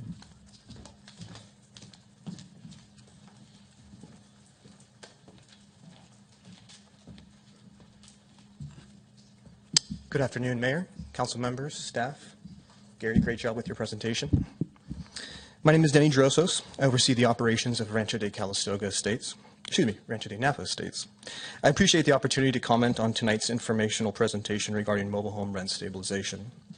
I respectfully ask Council not to move forward with rent stabilization ordinance unless the actual data demonstrates a community-wide problem that cannot be addressed through existing laws or more targeted solutions. I understand that this discussion was widely prompted by a dispute by one particular community involving the removal or separate billing of water charges that residents believe were included in their rent. That may be a legitimate concern, but it is fundamentally different from a pattern of excessive rent increases. California already has a detailed mobile home residency law, and the Department of Housing and Community Development operates a program for receiving and referring alleged violations. There is, therefore, an existing state process for addressing disputes regarding rental agreements, utility charges, and other management practices. A dispute involving one property should not automatically lead to a permanent regulatory system governing every manufactured home in Yountville. I encourage the Council to closely review the rent histories at Rancho de Napa Estates and Bella Vista. Ask whether the numbers demonstrate rent gouging or an actual emergency. At Rancho de Napa Estates, our increases over the past 10 years have been modest and measured. Our average increase has been approximately 2.5% per year based on market rent, and our rents remain significantly below those charged by many comparable communities. We have not used our below market position as an opportunity to impose sudden or excessive increases. Rent stabilization can provide short-term predictability for existing residents. I understand why that sounds appealing. However, it can also create unintended incentives. When an ordinance establishes a maximum allowable rent increase, responsible operators who previously increased rents by less than the amount may begin taking the full allowance per year. They do so because they cannot know whether the formula will later become more restrictive or whether they will be able to recover future increases in insurance, payroll, utilities, maintenance, and capital improvements. I serve on the board of Manufactured Housing Communities of Oregon. I have watched rent regulations evolve over there. Oregon initially adopted a formula allowing 7% plus inflation. After inflation caused the allowable increase to reach 14.6% in 2023, the legislature amended the law to impose a 10% ceiling. Beginning in 2026, larger manufactured housing communities are subject to a separate 6% limit. The lesson is not that every jurisdiction will follow exactly the same path, but that these regulatory formulas can change considerably after they are enacted.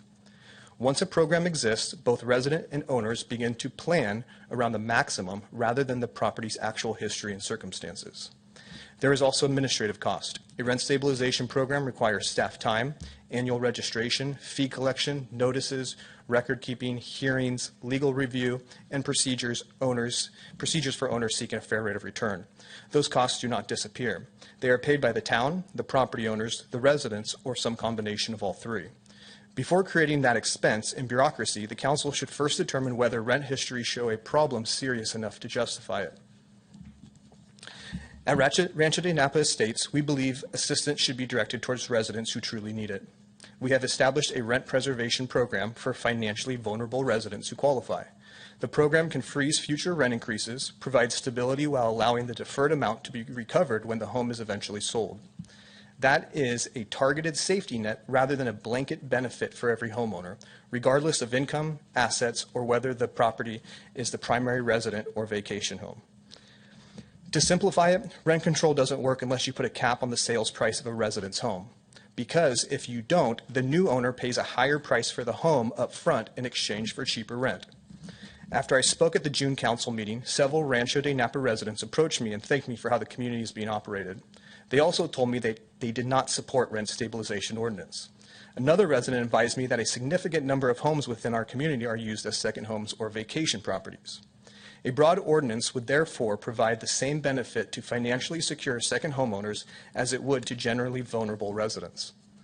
I respectfully ask the council to begin with the evidence, review the 10-year rent histories, compare current rents with competing communities, identify whether excessive increases have actually occurred, evaluate the existing state remedies and the targeted assistance programs already available. If the data shows modest increases, below market rents, and no pattern of gouging, then I ask you to consider whether Yountville truly needs a permanent rent stabilization bureaucracy, or whether the concern that prompted this discussion can be addressed directly and more appropriately. Thank you for your time and consideration. All right, thank you very much.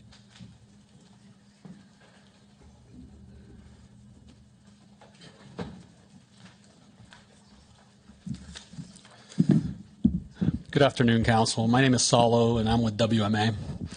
We work with mobile home park owners throughout California, offering education, advocacy, training, and many other functions. I'm here today to urge you not to pursue the route of a rent control ordinance and to direct your staff to go in a direction that will better benefit everyone involved. Enacting a rent control ordinance would be immensely expensive, risky, and actually counterproductive to the goal of preserving this type of housing in Yountville.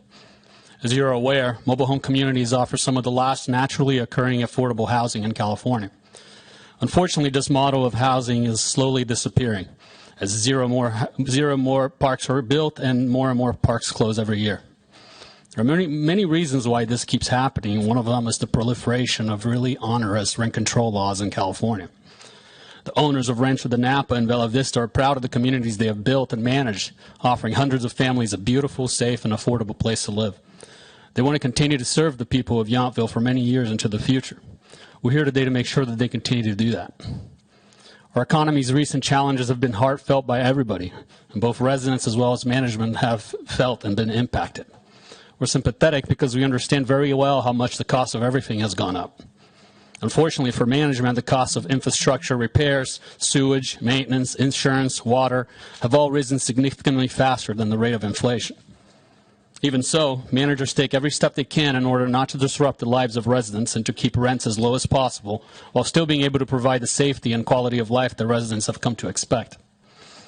Yountville is home to two beautiful mobile home communities with owners and managers who are actively involved and concerned about the well-being of their residents. The first thing a rent control ordinance would do is to permanently change the relationship between managers and residents, from one of partnership to an adversarial one instead. Rent control ordinances also carry huge bureaucratic costs and risks for lawsuits, as owners find the courts to be their only recourse in order to properly maintain their communities. So instead of doing rent control, sit down with your housing providers and let's come to an agreement. If the members of this council feel that there's a need for future assurances that rent increases will be low and reasonable, that goal can be accomplished in much better ways. We understand that local officials want to provide the same protections to mobile home residents as apartment residents receive from the state's Tenant Protection Act. But you can do this without creating an expensive bureaucracy that ends in an ugly mess of lawsuits and fair rate of return challenges like in Petaluma, because it keeps being brought up here. The characterization that none of these challenges have ended in high and unexpected rent increases for the residents in Petaluma is just not true. Any desire to bring here the nasty environments that exist there in Petaluma now just absolutely makes no sense to me. We've personally participated instead in MOU negotiations that have delivered immediate results for everybody involved. Peace of mind for residents while preserving our ability to properly maintain these communities. In fact, MOUs can deliver results that a rent control ordinance could not, such as the existence of rental assistance programs or no litigation agreements. We have recently come to such an agreement in Rancho Cordova as well as Sunnyvale, both of which are working very well for everybody involved. The ownership of both of these communities are ready to sit down and have this discussion with this council. This council can deliver much of what the residents are asking for without costing this town a dime. That's good governance. I urge you to take this path instead. Communicate to us a willingness to sit down, and let's get to work. Thank you very much for your time. I really appreciate it. Thank you.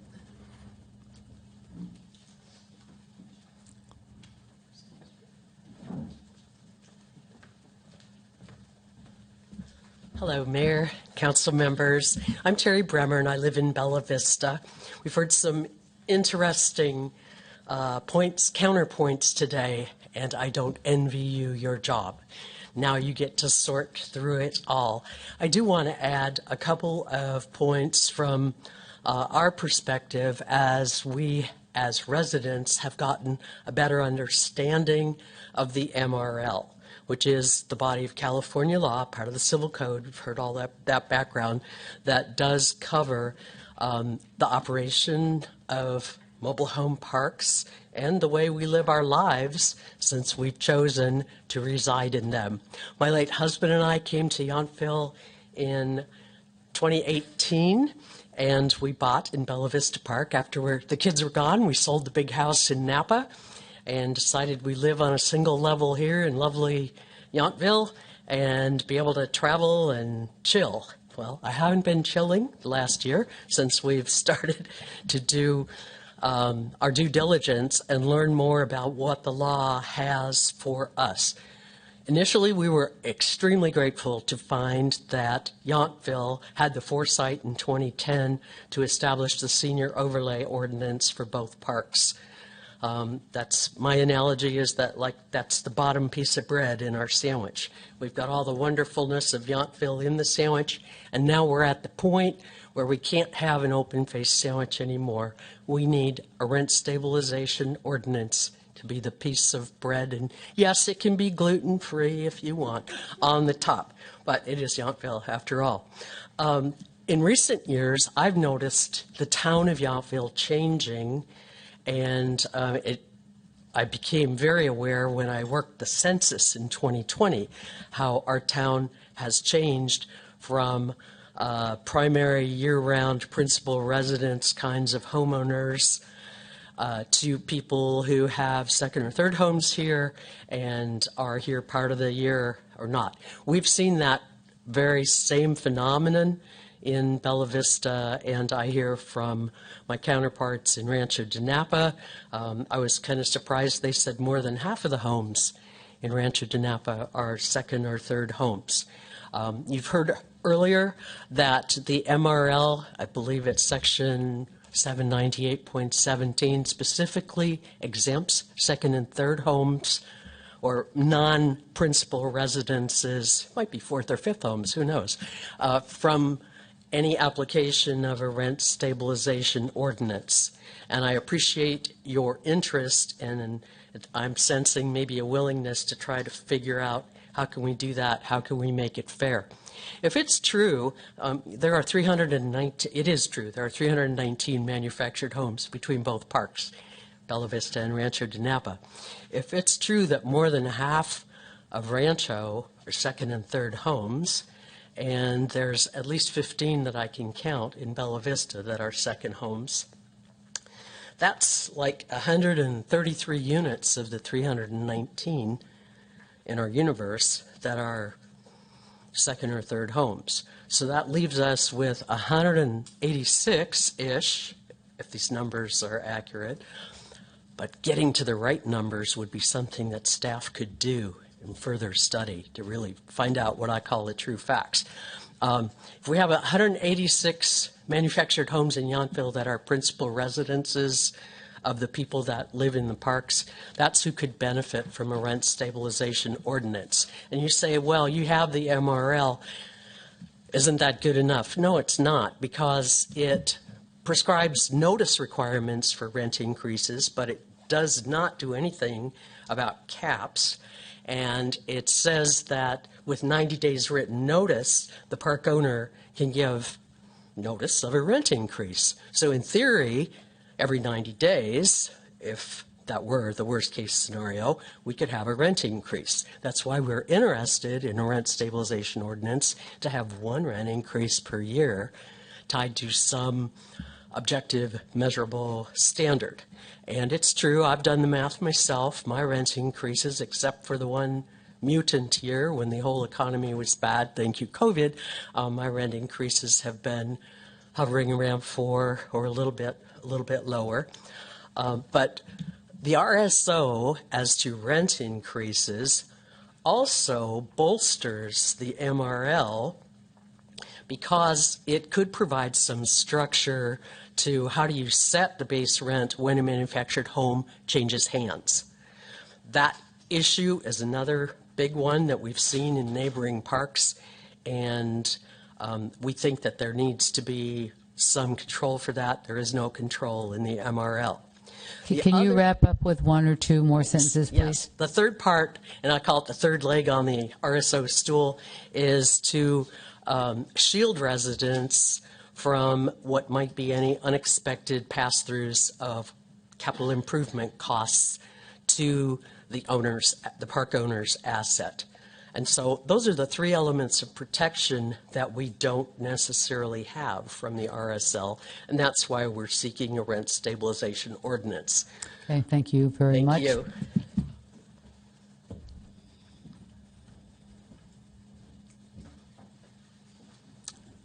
Anybody left who would like to come up and speak to us?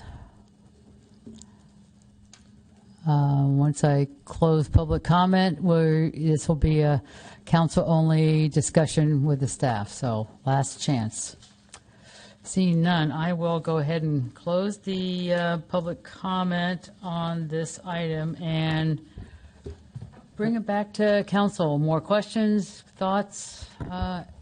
Councilmember Knight. Mayor, thank you. Thank you. Thank you for all your comments and information. It's a complicated question. What I think, what concerns me is the issues of stability for Yountville residents, and then just the preservation of affordable housing. I mean, we're always addressing this, as some people have mentioned. We've talked about, and the concern in our community for years about the loss of primary residents in town to second and third homeowners. We've talked about it in the community, but we didn't think about that, about what the fact it was occurring. It could very possibly be occurring and was occurring in the two mobile home parks, and so it's a question and concern that I have about doing what a council, how as a community we can do whatever we can do to preserve preserve housing and affordability in the community. So just a quick question for our town attorney. Your firm is a very well-respected municipal law firm. You must have a lot of experience in other communities that you probably serve in that have RSOs, and I was just curious maybe where your organization or your business serves and your experience with RSOs. Sure, we do. We also serve in Novato. Novato has a mobile home rent control ordinance for its 4 mobile homes that are there in the city. It actually owns one of them, so the city is the owner of one of those homes, and that adds another dimension to that. So familiar with the ownership rules and also the ordinances and some of the familiar provisions that were noted here. We also occasionally defend in litigation as well, so familiar with that piece as well. Thank you. Are you talking about 4 units or 4 mobile parks?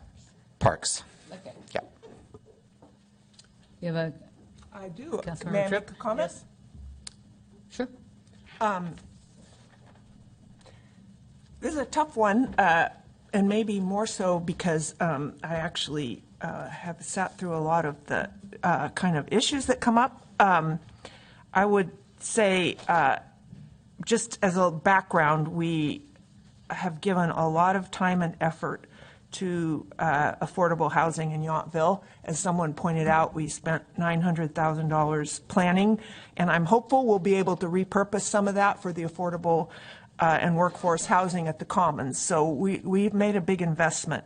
I think in general, because I just feel it's so important, even though I'm going to speak to some of the bumps that come in the road, it's so important to support and assure continued occupancy for mobile home, manufactured home owners here in Yountville, that I'm generally in support of a rent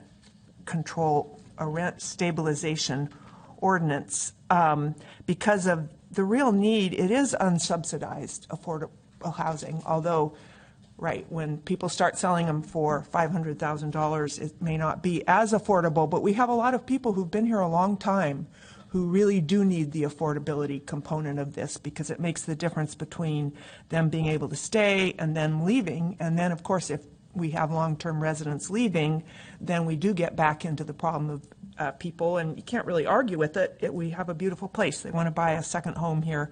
That's hard to argue with. I guess my major comment would be the devil will be in the details. I would like to encourage the council to look into this further, because the ordinance is very a lot. So if you look up in Calistoga, they allow rent increases. And again, this is just AI research. So if I have it wrong, I apologize. But in general, it's 100% of CPI up to a maximum, I think, of 6%. And they have around 600 units up in Calistoga. Now, Petaluma has a much more stringent rent control ordinance that allows only 70% of CPI or a maximum of 4%. So that's a big difference. So one of the problems I've seen with rent control is what can happen is because owners, was in the context of real tenancies in buildings, can't make needed improvements because there's no way to necessarily fund those. So I think it's very, very important that we, if we do go down that path after studying it further, have a very realistic ability for the park owners to keep up with the costs of maintaining the park. And so something, again, this is very preliminary, but close to CPI would be appropriate to me. I'm most interested in controlling the increase of rents on people who've been in the park. So I do like the idea that it wouldn't necessarily apply to second homeowners. But I guess the devil's in the details, and the only other thing I want to say is there really are three prongs in some of these ordinances, and they really vary. You have the rent adjustment part, you have the vacancy control part, which is a word for basically, at least in my understanding, if the unit is sold, does the park owner have the right to bring it up to something like market rent? And that is a way for the owner to get back in the game, shall we say, and keep the park well financed, because it doesn't do anybody any good to have a park that the owner can't afford to keep it up. So I would have to give some real thought to vacancy control. And the other element, the third prong that I've seen in some of them is just cause, when you can evict someone. And boy, that gets into a whole bunch of issues, and I would hesitate to put that into our ordinance. So I guess, and then my final comment on it, I am generally in favor of it, is I also liked the idea brought up by Mr. I think Londano, if I said his last name correctly, of a non-regulatory approach through some sort of MOU, a memorandum of understanding, in other words. I would not be adverse to something that achieved the goal but didn't necessarily have to go into the regulations and create an administrative burden. And I do know that there's some cost involved in this, and staff and whatnot, but given the amount of time and attention we've spent for affordable housing and the protection of people who are such a really wonderful having a variety of housing is the key to, in my view, an interesting community, because you have a lot of different types of people, and I just think that's really worth maintaining. So the cost to me can't be ignored, but given our general resources and our desire to support affordable housing, for me, that's not the major issue. So that's really what I have to say about it. So I would encourage the council to consider at least looking into it further, either a regulatory solution or perhaps an MOU solution, because we are kind of unique. We have just 2 parks, so maybe there is another way to achieve our goal without getting into a whole ordinance. Vice Mayor, would you like to make some comments? Yes, I want to thank the residents of Bella Vista for bringing this to the town's attention. I have to say that I did meet with Terry Bremer and Jeffrey Lake before this, and it piqued my interest to look into it a little bit more. And I also think that as a town, it's our responsibility to look at the whole situation that is presented by the mobile home style of home ownership and affordability, because one of our housing element programs is to preserve naturally occurring affordability. And I think that need some more. one of those ways is by protecting the mobile homes. When we're looking for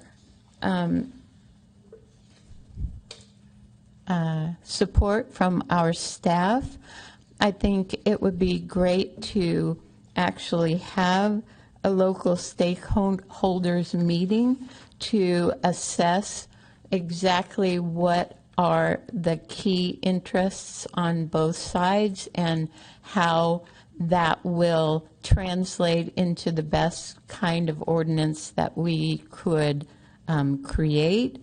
I actually think if we pursue this, that an ordinance is preferable, because one of the things that one of the mobile home park owner representatives was talking about was looking back on the fact that they hadn't raised rents very much over the years. But what I see is, looking forward, the playing field is changing rapidly. What we see more of is not local ownership of mobile home parks, but an influx of disassociated investors who see that mobile home parks are an investment worth pursuing and not necessarily having the local community in mind when they make those investments. So looking forward, it's necessary to make sure that we as a town are actually protecting, and it's an enforceable decision that we have made. So I would like to look into much more precise language and using any of the ordinances that have been cited or that the town attorney's firm knows about, so that we can preserve units. And in a way, I would like to also look into the way that the law or the RSOs don't apply to second home ownership. It would be interesting to know why and how that mechanism works, and make sure that we're not missing something, because that's a pressure that we feel in the entire town. And if the lowest priced homes are in the mobile home park, we're going to see increased pressure there, because that's a bargain. And doesn't matter how much money you have, you love a bargain. So if they're buying for a second home, it doesn't reinforce our community very well. So I think it's on us to ask those questions and find out what our best path forward is, and always looking forward rather than what has been or what we used to have. So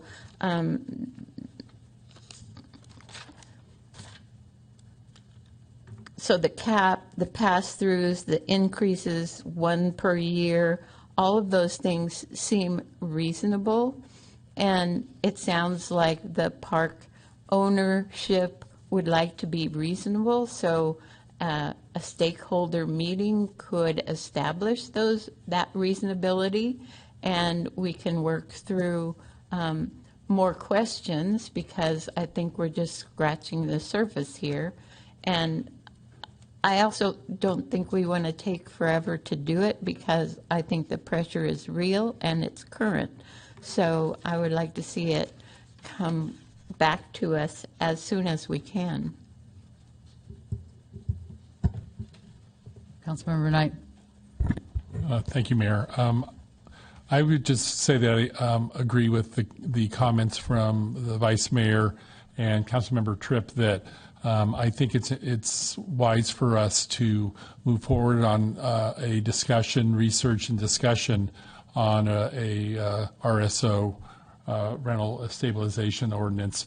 And I come from it primarily because I think we need to look forward, and we need to look at the what the town or the community can do to preserve affordable housing in this community. And as we've said, it is an unsubsidized affordable housing, but the changes that have been occurring all over this community, and they're also occurring in the parks, is that this transfer of homes from people that live here primarily as their primary residence and coming here and expecting to live here their whole life, to properties that many have become second and third homes, investment homes, where that changes the nature of a community. And we've seen that all over Yountville, that when we're out as elected officials knocking on doors and talking to residents, and when we're basically only talking to folks that live in this community as their primary residence, like every third home or something like that, then there's a loss to the community. So I think we need to consider the concerns that that the residents of both the parks have brought to us. I also met with Ms. Bremer and Mr. Lake, and I think they've given us information that I think the town should consider should continue to research and bring something back to council. And I think the Vice Mayor's suggestion that we include stakeholders, the owners of the park, I think for a discussion is appropriate. And let's, if we can, then we'll set up a meeting for all to sit down and to talk about how we can preserve affordable housing in this community. So I'm ready to move forward with staff working on this. And I understand it can be time consuming, but I think it's something we should, as the Vice Mayor said, move forward with sooner than later. All right, so thank you, the rest of the council, for your comments. I'll give you mine. I, too, met with Ms. Bremer and Mr. Lake, just for full disclosure. We had a great conversation. Thank you for providing your background materials. They were helpful. I would call myself a good friend with Ella Gates. I never met her husband, Thurman, who actually started Bella Vista. It was known as Gateway Mobile Home Park. The stories that she had when her husband and her came here in the late 50s to develop the park are one for the books. So I actually created a video of a conversation we had. So it's actually on our YouTube channel. It's if you ever wanted to, if you didn't meet her and you'd like to, go there. She was quite a lady. So I think I do also agree that this is something we definitely want to look into. I guess my first overall question that I really have, and thank you, Gary, for talking about the general applicability law. I don't understand it. I don't really know how we're going to deal with that. But what I see is that maybe one park would like this and one park wouldn't, and maybe we'd have to go into the general applicability law to figure out if we want to put it on one and not the other. I don't know, but it seems like that's probably the real 30,000-foot question I really have if we want to do this. How is that going to work if both parks don't feel the same way? Also, I'm very concerned about the second home owners because these parks are, as everyone else has said, very important in terms of affordability, and I do not want to lose them, not just only for that, but it really adds to our diversity here in Yountville, and I think that's why they need to be protected, and I want to make sure that we do come up with the right solution. Because the last thing I want to see is one of the owners saying, well, I'm just going to put this up for sale. So really, I think taking some time, and maybe the stakeholder meeting is the right way to do it, to really figure out what the issues are, get some background information, how much has rent gone up, what are the true problems, because I can't solve something unless I really understand what we're trying to fix. So that would be number 2 in terms of how we kind of move forward. Also, the whole thing about this conundrum about how you provide a release valve to give a fair and reasonable return. Do we need a study? Do we have information? How do we go about that? That's something that I think is kind of going to be part of the crux of all this. I know there's a lot of examples we can use, and maybe that's where we go because we won't be able to figure it out either. But trying to get some information there is important. Also, again, further information. If we, do we include or not include some information about all the staff time and the recovery of fees? It just right now hearing things, it sounds really expensive. And something that we'll have to figure out how to pass through and make sure that everybody, if we do this, you really understand, like, well, yes, now your rents are stabilized, but you've got to pay your local government to make sure that all happens. So I want to have a much better understanding of that. So anyway, those are my initial comments as well. So I think what we're all asking is that, we'd like to see it move forward in terms of whatever this end result is that we're going to get. But I think some more information is going to probably help get us there. So were we clear enough that you have just 1 second. Are you clear enough so far what we've kind of told you about? You guys, I'm sure you can take all these notes and then put them together and come up with something. But do you have questions for us before we get one more comment from Councilmember Tripp? Well, from my perspective, I think we've got enough feedback. There's a couple research questions here, which we'll do, and then stakeholder meetings, investigate the need for the ordinance, gather some more information. Is there anything else, Ken, in your notes? Okay. Then I think we've got the direction. Okay. Councilmember Tripp, question? So I wanted to ask Attorney Bell, and a couple people have mentioned that we only have 2 parks, and there could be different situations in both, and hence the question about could we regulate one and not the other, which don't know. That sounds like a real invitation to litigation, personally, but just because people don't like to be treated differently who are right next door. But my question is, have you seen, I really like this idea, and I hope people won't disregard, sort of just throw this out as a possibility of some sort of a memorandum of understanding with the parks about, especially because that allows you a lot more freedom in some ways on both sides to target the actual issues and maybe not use a sledgehammer for a mosquito if that turns out to be the situation. I really agree with everybody that says more facts are needed. So now that I've gone on at some length, my question is, have you seen that happen? And what does that look like? Because that was a new idea to me, because I also met with the proponents of this and also had a chance to talk to the Mr. Londano and about their views of this. And I think that's a really interesting idea and somewhat creative. So my question to you is, have you experienced that? What does it look like? How? Yeah. Yeah, so the concept is essentially a contract between the town and the operator, the owner, to comply with certain requirements that might otherwise be in an ordinance. I think the practical issues are, if there's a breach, town would have to sue to enforce it. What are the damages from that? Is it the town's damages? Is it the residents' damages? So you have a remedies issue that could come up.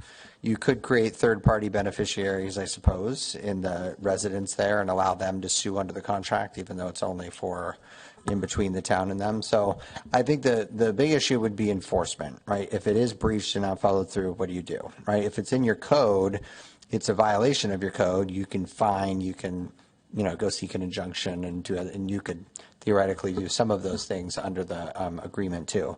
So it would not have the force of law. It would be an agreement, and then you'd be operating under contract law for your enforcement. So that's the big difference, I think. Have you seen that happen? Have you worked on any of those? Or I haven't seen one in lieu of an ordinance. Okay. I suppose they exist, but I've seen them as settlements, right? So there's an issue there, an enforcement issue that's going on, and then you're entering into this to comply with something that's alleged to noncompliance. But perhaps others in the room have a more detailed. And then I'll stop because I think Ken wants to say something which would probably be very helpful. But as you already alluded to, if there is a problem, even with an ordinance, typically the city or town is going to get sucked into the litigation, usually anyway, right?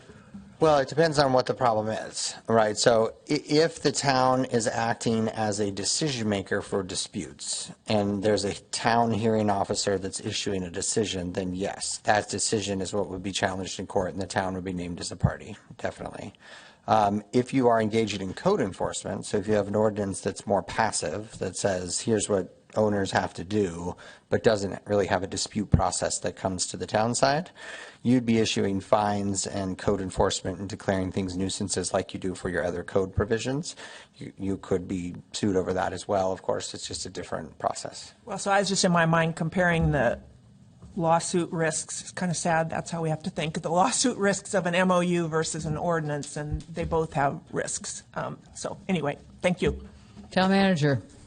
Thank you, Mayor. I was just going to suggest that if the park owner representatives in the audience have examples of MOUs that work for your or might work for your respective parks and organizations, it'd be great to have you send those in so we could look at them. Okay. All right. With that, staff has plenty of direction. And before we move on to item B and bring back Councilmember McKee, I am going to, let's see, it is 5:26. Why don't we take a 10-minute break and reconvene at 5:35? Thank you.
and there we go.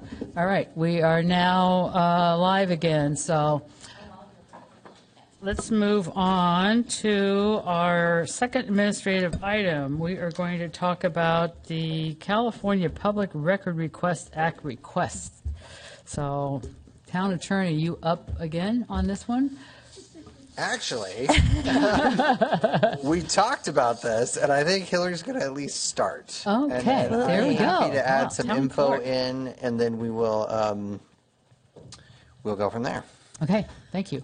I was going to lead with good afternoon, but I'll segue into good evening, Mayor and Town Council. Before you is an informational report on the town's administration of the California Public Records Act. This evening's presentation provides an overview of the current workload, response trends, and the resources involved in the public records request process, while maintaining the town's commitment to transparency and compliance in state law. What the CPRA process, Public Records Act, requires, it gives the public the right to inspect and obtain government records subject to a few exemptions outlined by state law. Every request is individually assessed individually to determine what records are responsive and what information needs to be withheld, redacted, or protected under those exemptions, which we'll talk about in a moment. Behind the scenes, responding to a public records request often requires coordination across multiple departments, if not all. Staff may search for contracts and agreements, invoices, reports, emails, and text messages, financial records, and permits and building plans. Depending on the request, IT may have to get involved. That's when emails are requested and there needs to be a search of our server, which can be small or vast. Legal counsel may also be consulted on larger, more complex issues. Large requests may be fulfilled on a rolling basis, while others were able to give an approximate date for the production of the requested records. In terms of exemptions, before records are released, staff have to carefully review them to determine whether any information is exempt from disclosure. Common exemptions include attorney-client privilege communications, personnel and employee records, as mentioned in the meeting earlier today, protected personal information, proprietary and trade secret information, which often comes into play with things like building plan sets, which are only available for public inspection and not duplication or electronic production. Other exemptions include records related to pending litigation and certain security-sensitive information. This review ensures the town balances the public's right to access government records with its legal responsibility to protect confidential information. Currently, the town has received 76 requests between January 1 and July 29th. This exceeds the total number of requests for both 2024 and 2025. So far we've processed 52 requests which are closed, and some remain open, and some are paused when we need additional clarification. While the workload has increased, the average response time is 8 days. Complexity of the records, as I mentioned, can vary significantly. Time and resources required to fulfill these requests range from 1 day, which that can be something super simple like one building permit, to a more complex, vast search, which includes thousands upon thousands upon thousands of emails. Those often require consult with legal counsel for review and responsiveness. Several requests this year have required extensive legal review, and that's resulted in costs exceeding $10,000 per request. While it's important to balance the need for public disclosure, we often do take into consideration staff capacity. That by no means means that we are not here to fulfill requests as we receive them.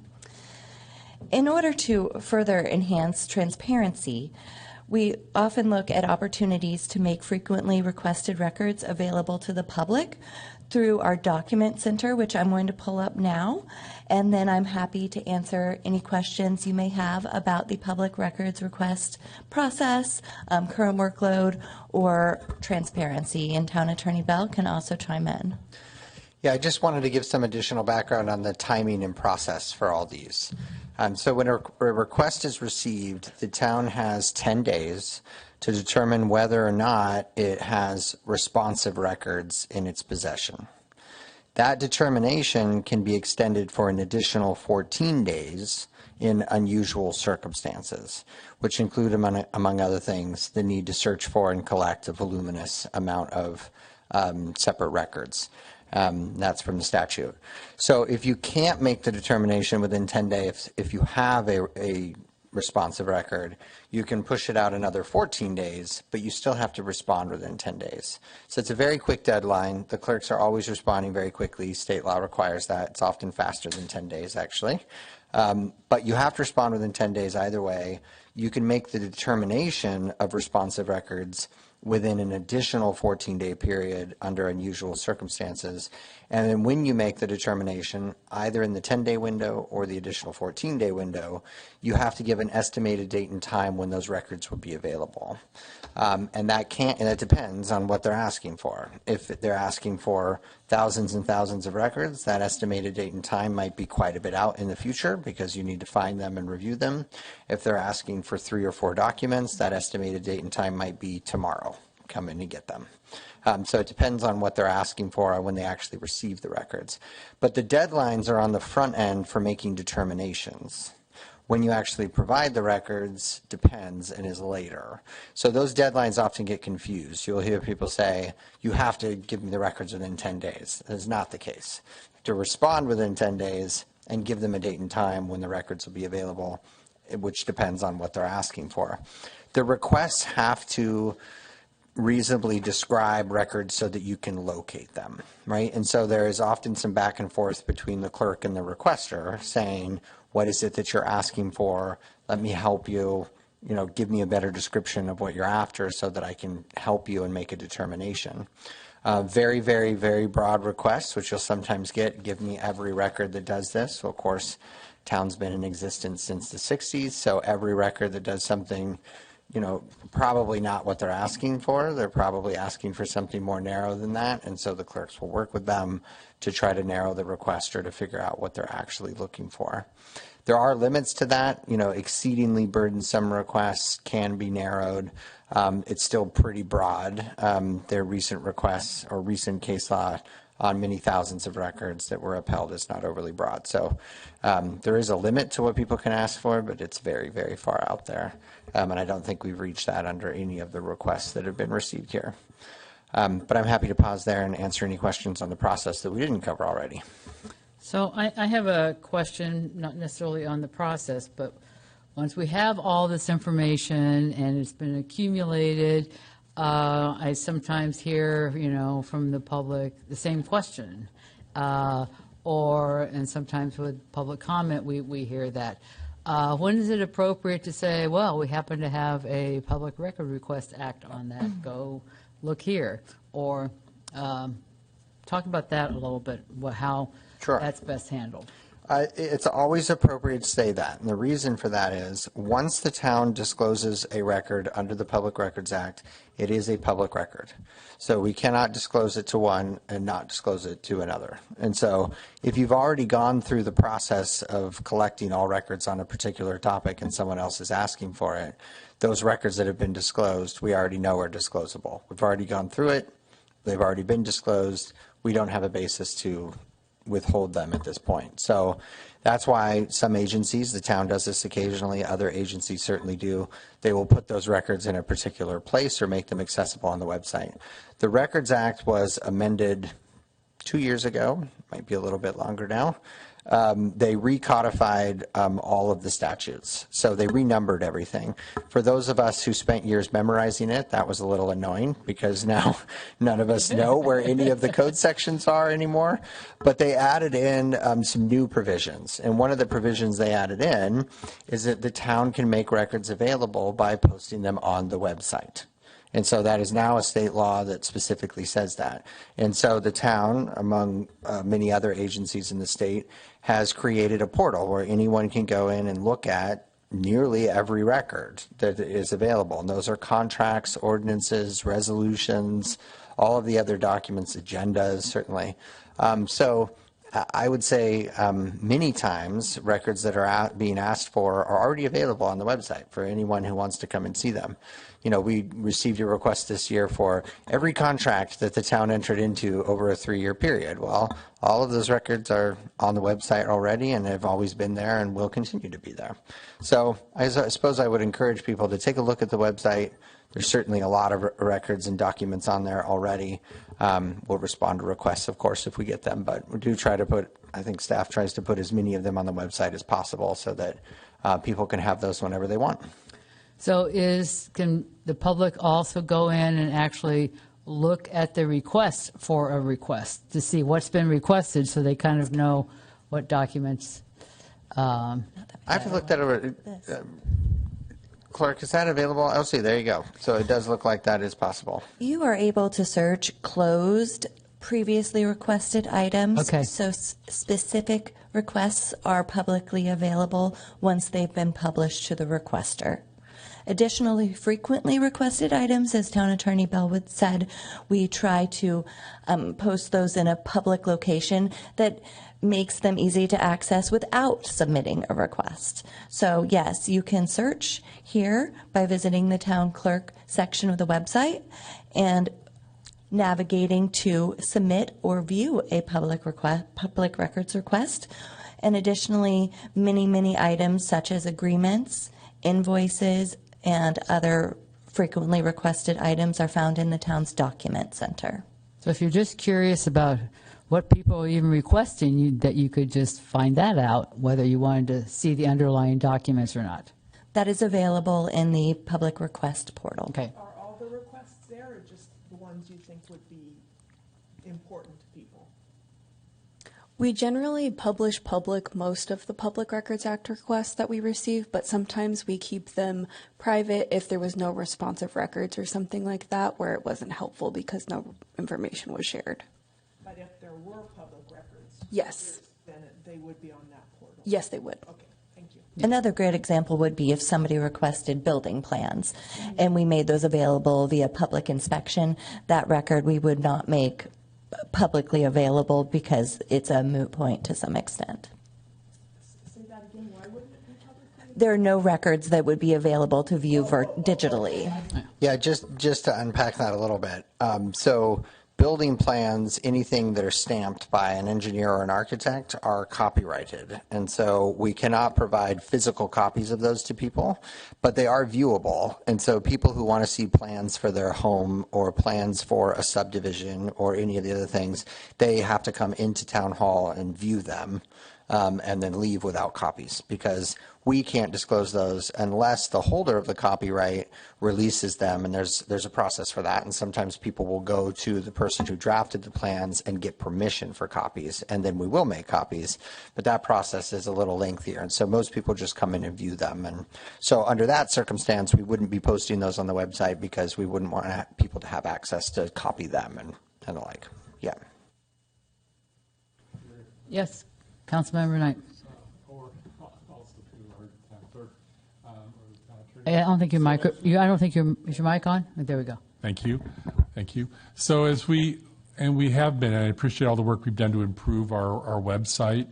It's at some point with the California Public Records Act, if someone asks something, as you've said, where it may be literally asking for information about contracts and all that are on the website, at some point in terms of trying to preserve or reduce staff time, does the town have the ability to say, go to our website and search that? I mean, because sometimes it seems like we're getting we've gotten California Public Records Act requests that seem to be like fishing expeditions. So at some point, will the town be able to say it's there, go look for it, or do we have to responsibly provide it to them? Yeah, in circumstances where the records are already available on the website, the town will often respond with a link to that specific spot. And so the letter will say, as to requests 1, 2, and 3, all of these records are available at this link. Please go and take a look. And so, yes, to your answer there. Yeah. The software that the town uses also has prompts if it's a record that isn't held by the town. So say one goes to make a request for a birth certificate, you'll see here the yellow banner and it notifies the requester that that is referred to the Knapp County, or for sheriff's office related items there's a referral process for that as well. All right. Do we have any public comment on Public Record Request Act? Seeing no interest from the public, I will thank the town for the information. Very useful. Let's move on to C. This one actually might be pretty quick, everybody. We're going to pick a voting delegate and an alternate for the Cal Cities Conference that's coming up in September in Anaheim this year. So, Town Clerk, are you up? I think you summarized the report at this point. So every year, Cal Cities holds an annual conference, which includes a General Assembly meeting. Every jurisdiction has one voting delegate and also alternates if needed. Let's see. Is that? The meeting has been so long, our systems are not catching up. So what you're seeing on the screen is not the current item. We are asking Town Council to decide who that voting delegate will be at the General Assembly meeting to be held this year on September 26th in Anaheim. All right, great. Who's interested in being a primary delegate? Eric? Eric, are you attending? I will be attending. I've served on a policy committee this year, and I plan to attend the conference. So That's great. I was thinking I couldn't because of medical dates, but I'm glad you're attending. And I served last year we didn't need to vote. I learned at the end, but I was proud to do it. So thank you for doing it. And I will stay till later on Friday, where usually there are balloting requirements. So I'll be there for that meeting. Okay. All right, anybody want to be an alternate? If not, we have our voting delegate. So, Councilmember Knight. Thank you, Eric. Yes, thank you, Eric. All right, let's move on to item D. Consider approving Town Council meeting calendar. We will need a vote for that item. We need to vote? A motion and a second and a vote. Can we get a motion and a second to approve Councilmember Knight to be the voting delegate at the annual Cal Cities Conference this year? So moved. Okay. Second. Everybody in favor, say aye. Aye. Any opposed, any abstain? Congratulations, Councilmember Knight. Now we're moving on to administrative item D, proposing the Town Council meeting calendar for 2027 and closing the town offices for our annual winter holiday break in 2026. All right, the clerk's office has prepared the annual meeting calendar, which has the meetings being held on the first and third Tuesday. You will see there is a legislative break included, as we have held in previous years. Those dates of recess would be August 17th and September 7th, providing a legislative break for the council. Included also in this item is a proposed holiday closure break. Staff are respectfully requesting a similar break as to the ones the past 2 years. Those dates would be December 20th, 21st, and 22nd. December 23rd and 24th are regularly scheduled holidays because of how Christmas Eve and Christmas Day fall this year.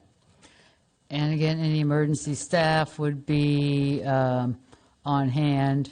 That is correct. Staffing for those utility-related positions would be maintained, and leave granted, I guess. Celia can probably speak better to how that works on the human resource side.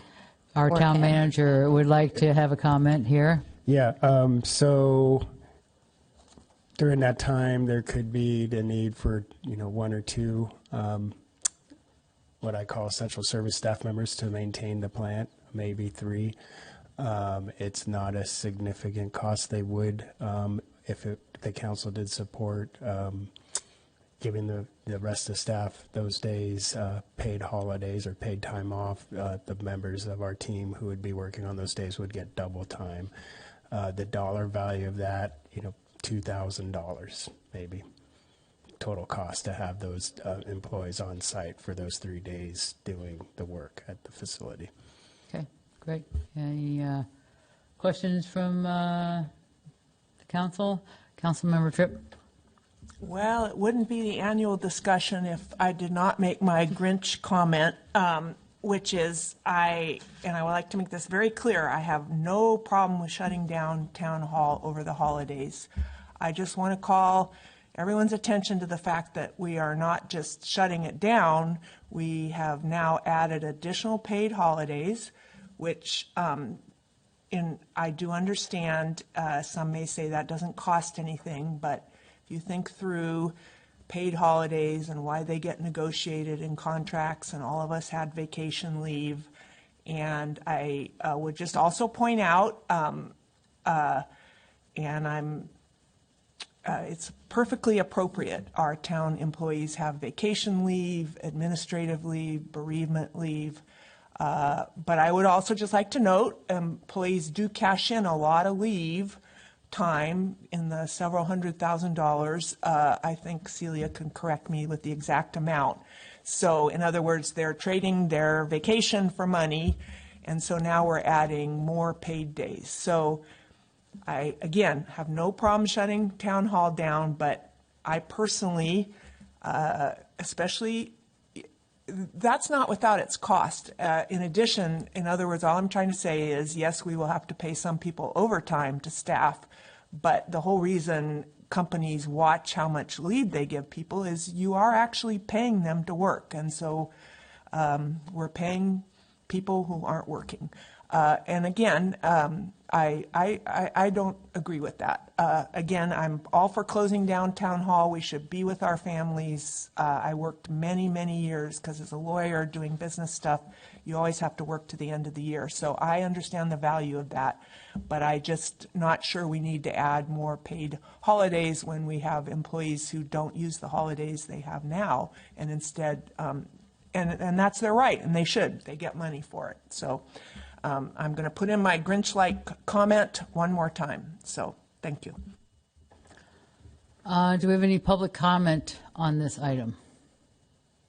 Seeing none, I will bring it back for a council decision. Any other comments from the council? I will make my counter argument that this is something that Yountville began a few years ago, and I've heard from many staff members that this is highly valued. I also know that when they're not working for this whole Christmas break, the work that they normally have to do doesn't just not get done. It happens before the break and after the break.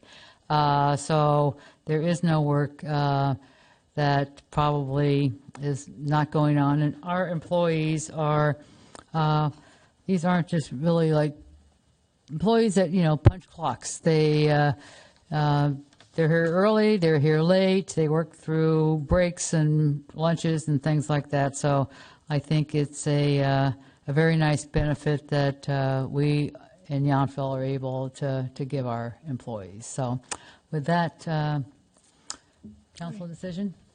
Well, I agree with that. I certainly value the employees and the kind of employees that we have that we want to keep, and we want to show our appreciation. And I think it's necessary to do that, sometimes through money, other times with just a good job done. Thank you very much.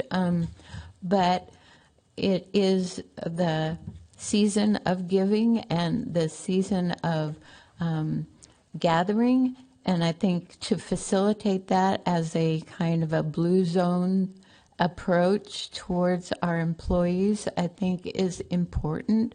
We want to maintain a workforce that is happy and healthy and that feels valued. So I am very much in favor of that. Okay. Would you like to make a motion? Would you like to make a comment? Make a comment, please. First of all, I want to congratulate our staff. We have been through the fiscal year. We've just about closed the books. I know we still need sales tax revenues, but looking at the TOT, we have exceeded our goal. 102% in the after the decimal, it fell off the page, but at least 102%. So good job for all of us and working on budgeting and making sure that we kept the number of our forecasted revenue in the right place. So I don't understand necessarily how Councilmember Tripp says, I support closing town hall during the holidays. It's a nice thing, but with the concern about the funding, I mean, we are already paying staff, and we budgeted to pay staff anyway, so it's just a handful of people that if they're needed in operations, they would receive the double time pay. That is not as big of a concern for me as is maybe the amount of holidays, vacation days that people are able to accrue. I think if we're going to be leaders, if we want to propose something and ask staff to come back with something, maybe we should look at caps on how much accumulated time people can have, so we're not encouraging staff to bankroll all their vacation times. Everywhere I've worked within the tech industry, we had caps. So I would rather say, okay, holidays are holidays, and if we don't really need the full staff during those days, then with our blessing, take that time off. But if we're concerned about what we're paying out, then I think as a responsible council member, that needs to be looked at. Councilmember Tripp. Oh, I totally agree. That is covered by the MOU with the bargaining unit. Is it okay to call them bargaining units? So I think that's coming up next year. Yes, Councilmember Tripp, I was just going to inform the council. Both of our bargaining unit contracts are expiring at the end of this fiscal year, so labor negotiations will probably start towards the end of this year, and with the goal of having new contracts, in place approved by council by June 30th, 2027. So this would be a potential item of interest that the council could direct your town negotiator to introduce to the units. Well, and I think I asked this is probably the third year I've made the Grinch comment. If we're going to do this as a regular paid holiday, then perhaps it should be included in the contract, because that's what goes into these kind of contracts. How many paid holidays? And as the council member said, right, there's limits on what you can do with people's vacation legally. So we would, of course, have to observe those. But it does go to the question, because I just want to reiterate, people have the vacation time if they wanted to take it at Christmas. When we've agreed to shut down, they certainly could take it. They would just have to use that vacation time instead of possibly cashing it in for money. So so anyway, perhaps that is something that then next year we wouldn't have to have this discussion. There would be it would be in the contract that these are paid holidays. So I would, if that's what the council member was suggesting, I think that's a great idea. I mean, we can't, to talk about it every year is awkward for us, but we want to do the prudent thing. So looking at it at the time of the MOU, I think it might be a way to just make sure our numbers are meeting from the town needs as well as employee needs. And other local jurisdictions have been doing the same thing with theirs, I've read about, so we wouldn't be the first doing that.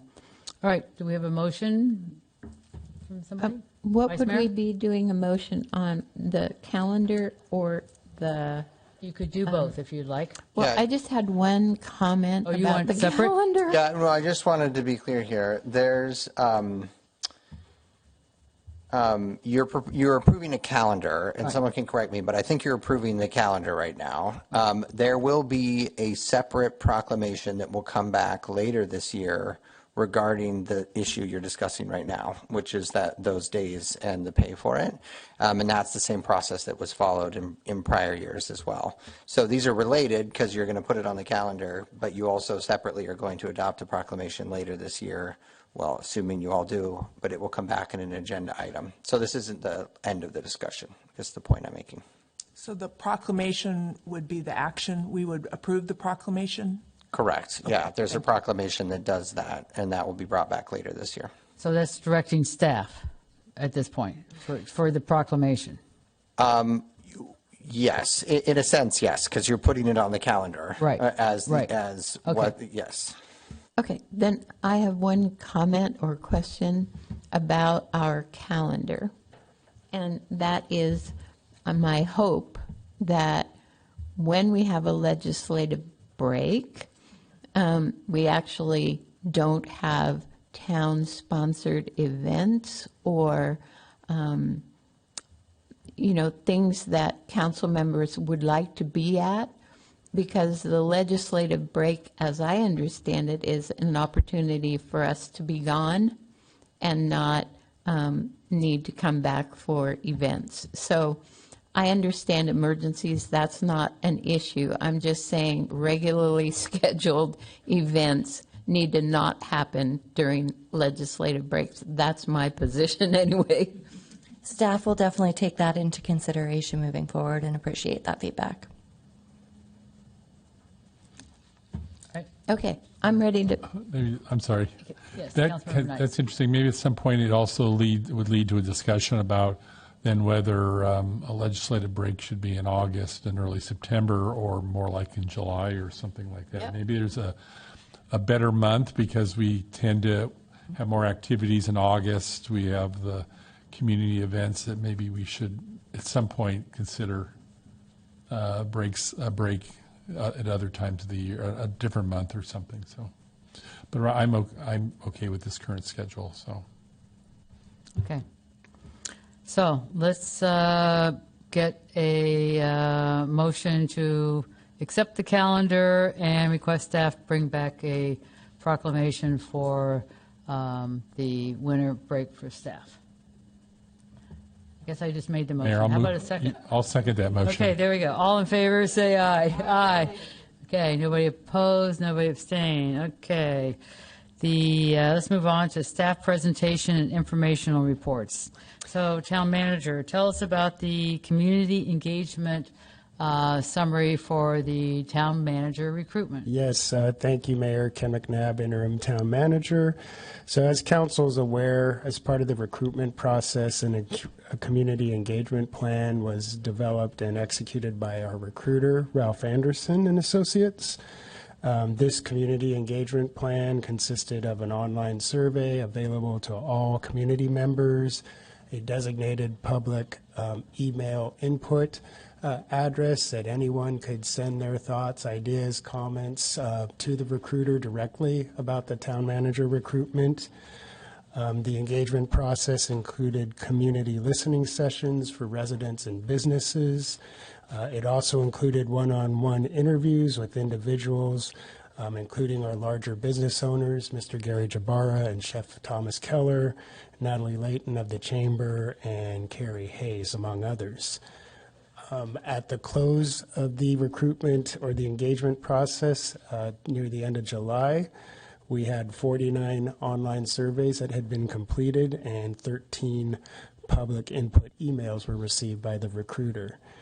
For the community listening sessions, we had 53 residents who participated in the listening sessions and 10 represented in the listening session from 4 businesses. With your report tonight, you have a detailed summary of the comments that were received and organized by who received them and different topics. I'm not going to go into the detail of that. I will give you just kind of a higher level summary of the community desires for our next town manager include someone who is collaborative and can build relationships and trust within the community. Someone who is a good listener, someone who is transparent and ethical, and someone who has relevant experience and a proven track record in administering what I'll call, these weren't the words the community used, administering municipal government operations, finance, planning issues, contracts, that kind of thing. In addition to the community engagement piece. Our recruiter interviewed each department head individually and each council member individually. And one thing I thought would be interesting to share, with the council and the community was an observation from our recruiter that the interests expressed, by council members individually were very much in alignment with the interests expressed by the community, which was, to be honest, somewhat of a relief for her, because there's ability now to kind of focus on this common ground or common interests as you move forward and interview prospective candidates for the position. So that's my short report. I'm happy to answer any questions if council has them. Okay. Any questions from Councilmember Tripp? And I apologize if you said this. So this is going to be on the website, or can we share that? The summary from the Yes. recruiter is an attachment to the staff report, so it is public information. I'll ask our town clerk if there's any other location on our website the summary can be found.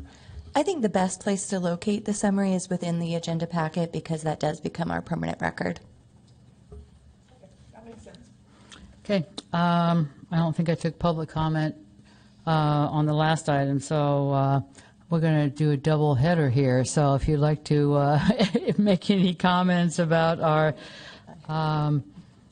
our calendar or our recruitment community survey, please come up and state your name and your comment. Wait, who's taking notes? Yeah, Kimberly Cook. Just one question about the document that was provided. It's not in any sort of order as to the priorities. It's just strictly a list of things that people said, correct? It's not a summary. It's not like most people said this. It's just when the recruiter went through it with us, it was not in any particular order. that's what it looks like. So- And it's not a summary of more people said this than people said this. It's just strictly looks like a list of everything people said. That's what we were told. Okay. That is correct. Okay. The recruiter also said that they were recurring themes. But they didn't note any of that, like what people said most they wanted to see. It's just a list. Okay, that was my take. Yeah, I think the objective was to capture all the comments, not just the most popular comments. And I don't know if our recruiter has the ability to, assign this many people said this, had this comment, and so forth. But No, but you kind of hoped for a summary of what the most important things were that they heard. And I don't see that in there. I do see on the, let's Yes. see, page 4, item 2 on that page, the top issues are identified. Okay. Okay, thank you. Any other public comment on these two items? Doing a double hitter? Okay, it's over. Last staff presentation and informational report. We are going to get a presentation from our town attorney on public contracting. Town manager, yes. So before Attorney Bell gives his presentation, I just wanted to check with council. I think part of the purpose of giving this or providing this presentation to council was to also help educate members of the public about the contracting process. Agreed. I notice we don't have very many members, although very important members of the public, and just wanted to ask council if you wanted to reschedule this so we can have a greater number of members of the public in attendance. Attorney Bell's ready to give the presentation and happy to do it if you'd like.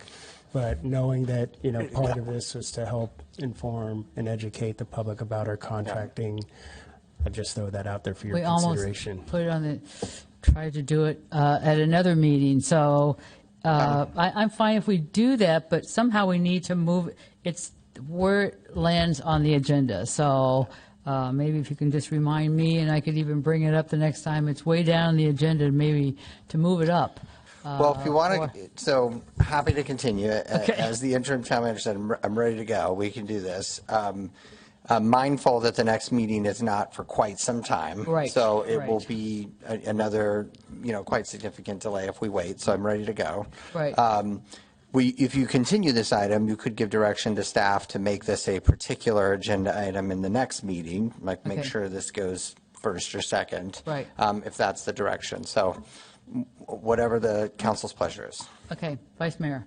My worry is that our next meeting is going to be a little bit a bigger presentation on the housing, and I know that one we want to have enough people in the audience as well, so that one wants to be at the top of the agenda as well. So I'm not sure how many other items will be on that agenda since we won't have met for 3 or 4 weeks. I would anticipate it'll be a full agenda since you're not meeting for your next two Right. meetings. So we can do it now. Well, it seems like most people do refer back to the videos and the agendas, so it seems like we should do it now. I'm happy to highlight it in the newsletter that will go out tomorrow as well and continue to share the presentation. And also, haven't we gotten Public Record Request Act on this topic? Exactly, yes. Just Let's do it. Yep. And Quite a few, others, actually. numerous topics. Yeah. Okay. So, want to keep going? Yep. All right. Okay. Let's do it. All right. Okay. The intro slide, that's good. All right. So let's jump right in.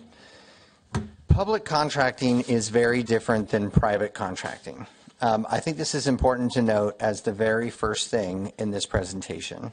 The way the town contracts for things is very different than how you contract for things in your private life.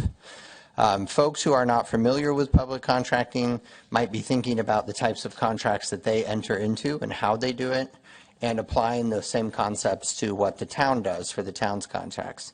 These are not the same. Applying principles of private contracting to public contracting, it's apples and oranges. It might not even be two fruits, right? These are different things. And I'm going to go through what these different procedures are for the different types of contracts in a hope of clarifying some of the processes here, because there have been some repeat questions. There have been more than a few repeat questions. There have also been accusations that the town has not followed contracting laws or has not followed proper contracting laws. That is not the case. And so I'm going to go through what we actually do and how it's done to hopefully clear up some misconceptions about how the town contracts and how the town has contracted recently, which has come into some questions. There are very prescribed processes. So state law has prescribed processes of what we have to follow and how we do it. And the Yountville Municipal Code also has prescribed processes for what we do. It depends on what the town is contracting for. So the very first question that staff asks is, what are we contracting for? Once you answer that question, you follow a set of different processes for the different types of things, which we'll go into detail here in a moment. Contracting lives with the different departments. All of it flows through the town manager, and some of it comes to the town council. The town council has delegated some authority to staff. But public works contracts, those are handled by the public works department. Planning and consultant services related to planning, those are handled by the planning department. Administration handles other types of contracts. The clerk does as well. The town manager is involved in all of this, which we'll talk about in a moment. Generally speaking, there are three different types of contracts that the town might enter into. Supplies and equipment. So if you're buying a new desk or a new chair or a truck for the Public Works Department, or any of the other tangible things you might need, that can include pencils for town hall. Services, so you are hiring some outside person to provide a service. Those services can be general or they can be professional and special. They're very different processes depending on whether it's a general service or a professional and a special service. And then finally, there are public works, sometimes referred to as public projects, but those are the same thing. And that's when you are constructing something or demolishing something, a facility. So think about a road or a water pipe or a sewer pipe or a building, for example. And the town's process here is in line and in some cases lockstep with other cities. That's because state law applies to all cities, and so we all follow a similar process. So this is not a unique process. The town did not come up with something on its own and put it into its code. We follow what the state law requires us to do, and that is reflected in the code to specify who has authority to do what. That's what the code is about. Next slide. All right. We're going to talk about some statutes. I won't read them all to you. I will give you a general description. They're here if you want to read the statute. There's a law that says every city and town and county, for that matter, and special district, those are all the types of local governments, have to adopt procedures for how they purchase supplies and equipment. And remember now, we're not talking about services, we're not talking about public works. This applies to supplies and equipment. So when you are going to buy tangible things that you need to run the town. These have to include competitive bidding requirements, and you need a policy, procedure, and regulation. For the town, these have to be adopted by ordinance. Other types of local governments can adopt a resolution. Some special districts don't have the authority to adopt ordinances, for example, and so they might adopt a resolution. But the town has to do it by ordinance, and this is why it's in your municipal code. The state law says it has to be in your municipal code. Next slide. The policies and procedures are by ordinance. Yountville Municipal Code 3.32.100 and following is where all of your contracting procedures live.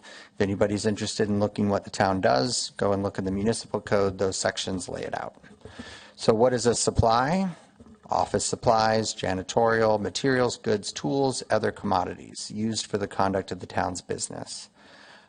Except for supplies for a public work. That's because public works are very different. They follow a different process. Equipment, furnishings, machinery, vehicles, rolling stock, personal property. Next slide. So policies that apply to supplies and equipment. There is bidding, formal and informal. So depending on the dollar amount at issue, you either solicit 3 proposals or you actually use a competitive bidding process. So once staff determines we are contracting for supplies and equipment, they then have to figure out what is the approximate cost of this to decide if they're going to use informal bidding or formal bidding. There's cooperative purchasing. This is sometimes referred to as piggybacking. If another agency has already gone through a public process for the procurement of that supplier equipment, the town can directly purchase from that supplier under the same terms that the other agency has already competitively bid it. And the most common example of this is the state clearinghouse. The state enters into competitive contracts for the state fleet for trucks or fire trucks or police cars or any of the other things that the state frequently buys. And local agencies can then go to the supplier and purchase on those same terms, and that's referred to as piggybacking. Piggybacking only applies to supplies and equipment general. It does not apply to public works. Can't piggyback a public works project or for services either. There's sole source contracting. There is a lot of misconception about what sole source contracting is. So I think it's worth pausing here for a moment. Some people think that sole source contracting is where you just go out and select a provider. That is incorrect. Sole source contracting is when there is only one provider of the supplier equipment. So let's say, and this sometimes occurs in public works, you have your wastewater treatment plant and there is a particular machinery that has a piece of the machinery or a device that is only provided by one supplier. Like our fuzzy filter on the wastewater treatment That's right, plant. exactly. So when there is truly only one provider, the town does not have to go through a competitive process. There's only one person who provides this, and you need it, so you can go out and purchase it. That is different than just going out and selecting someone following a different process. So that concept is often confused, but it only applies when there's only one provider, and frankly, that doesn't happen very often.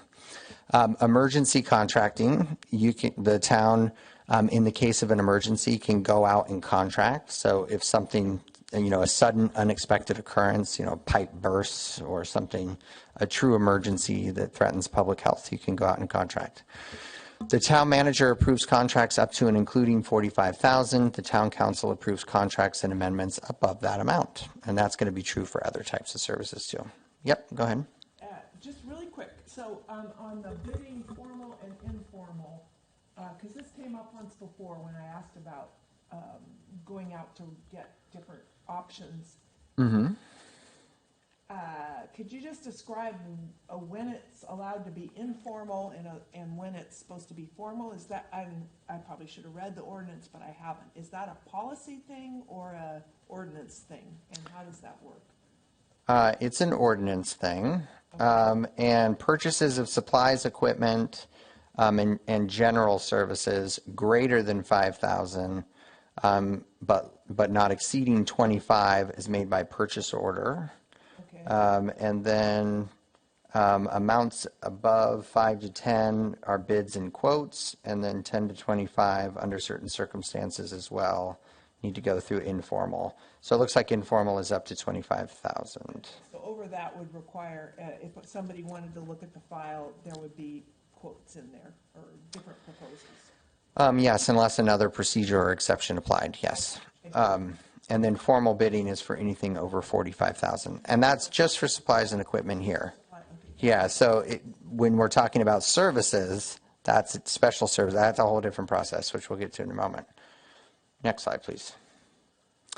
So services, these are either general or professional or special. Different processes for each of these. So when the town is contracting for services, the first question is this a general service or is this a professional or special service? Next slide. General service, anything such as janitorial, uniform cleaning, maintenance work, other services that do not require any unique skill, special background, or training. Obtaining these services at the lowest cost is the single most important factor. So if it falls under general services, we are trying to find the lowest cost to the town. General services are subject to the same policies and procedures as supplies and equipment. So we follow the same process for general services as we do for supplies and equipment. Next slide. May I ask just a brief question? I didn't see like painters or asbestos removal people. Are they in the general services or are they more specialty? Perhaps not for asbestos, but maybe for painting, right? Because if there are lots of providers and it doesn't require a special certification or a special skill, then perhaps, right? I would hold out the possibility that there's a very specialized painting job that might fall under the special services piece. Okay, but so that's a little gray. Yeah, but we would you look at it and look at the definition, and staff is constantly thinking about, does it fall into this category or does it fall into this category? Yeah. So professional or special services, any work performed by an attorney, doctor, architect, engineer, land surveyor, construction manager, appraiser, expert, accounting firm, planning consultant, computer services, or other services that require special performance criteria, specific experience, training, personal judgment, and quality of work, where lowest cost is not the sole factor to the town. So the state law that talks about this, which is in a future slide here, requires that the town not solely consider costs. And the reason for that is you are hiring a professional to do a specific job, and their experience and their qualifications matter. And you want someone who can come in and provide the best services for what you are looking for. And if you were required to hire the cheapest architect every time, you might not get the product that you want, and so on for the different services. So cost is not the sole factor here for special services, and that's a requirement from state law that's mirrored here in your municipal code as well. These are very different procedures here than what we've talked about for supplies, equipment, and general services. Next slide. So when we're talking about professional and special services, there are a few state law statutes that apply here. This is one of them. It says the town council may contract with any specially trained and experienced person, firm, or corporation for special services and advice, financial, economic, accounting, engineering, legal, or administrative matters, and it may pay these experts what it deems proper. That's all it says. Next section. Next slide. So here's another iteration of the same law. This one applies to special districts and counties and a few others. That one that I just talked about was only applicable to the town. This one also applies to the town, and it says the same thing, right? You can go out and contract with these folks, and you can pay them what you deem proper. Next slide. All right, I'm not going to read this whole statute. You all can sit down and read this when you like, but I will give you the Cliff Notes.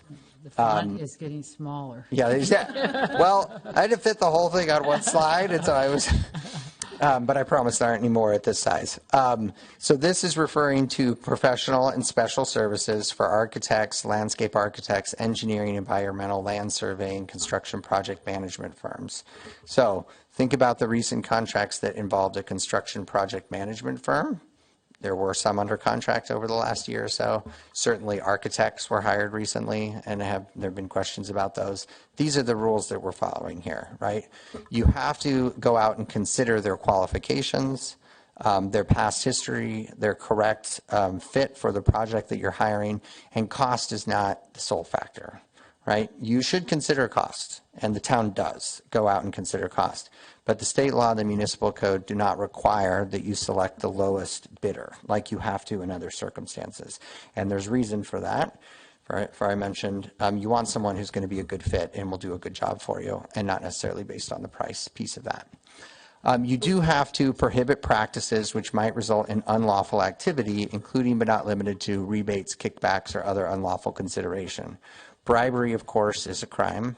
And you all are subject to the Political Reform Act, just like many of the staff are here, which means that if you have a financial relationship with the firm that the town is contracting with, you have to recuse yourself from that decision completely. So that's what this is referring to here. It references the Political Reform Act there in section 87-100 of the Government Code. Next slide. Right, so this is just more on that. Government Code 87-100, this is part of the Political Reform Act. It prohibits you from participating in decisions in which you have a financial interest. You have adopted procedures that prohibit this already. It's in your Conflict of Interest Code that you all review every 2 years, applies to council members, staff, and many mid-level staff as well. And it incorporates the state law prohibitions here that the statute requires. Next slide. So the town has adopted procedures for professional and special services. These are in another section of the code section I mentioned at the beginning here. All of the contracting procedures are in chapter 3.32. 3.32.500 is specific for professional and special services. These procedures do not apply to supplies and equipment, general services, or public works. So if you're reviewing a contract and you're thinking, this doesn't look like the procedures in 3.32.500, that's likely because, or that is because, it doesn't apply, right? You have to look at what the town is contracting for to determine what procedures are going to be followed. Next slide. So here's what 3.32.500 says. If you are contracting for professional services, these contracts should only be awarded to firms or persons who have demonstrated an adequate level of experience, competence, staffing, other professional qualifications necessary for more than a satisfactory performance of the services required. Once the department requesting the service has determined this, the cost of the service may be considered. This is a state law requirement too. So the very first thing that town staff is considering is, are these people qualified? Do they have the competence? Do they have the work history to do this? Then we will consider the cost as the next. Town can use RFP for this process, and sometimes does, but state law and the municipal code does not require an RFP. So the fact that the town has not gone through an RFP when selecting professional services is allowed not only under state law, but also under your municipal code. Town staff follows this process. Next slide. So and this is just a restatement of what I just said, you can acquire professional services through a negotiated contract. That's how it's procured. Shall be procured through a negotiated contract.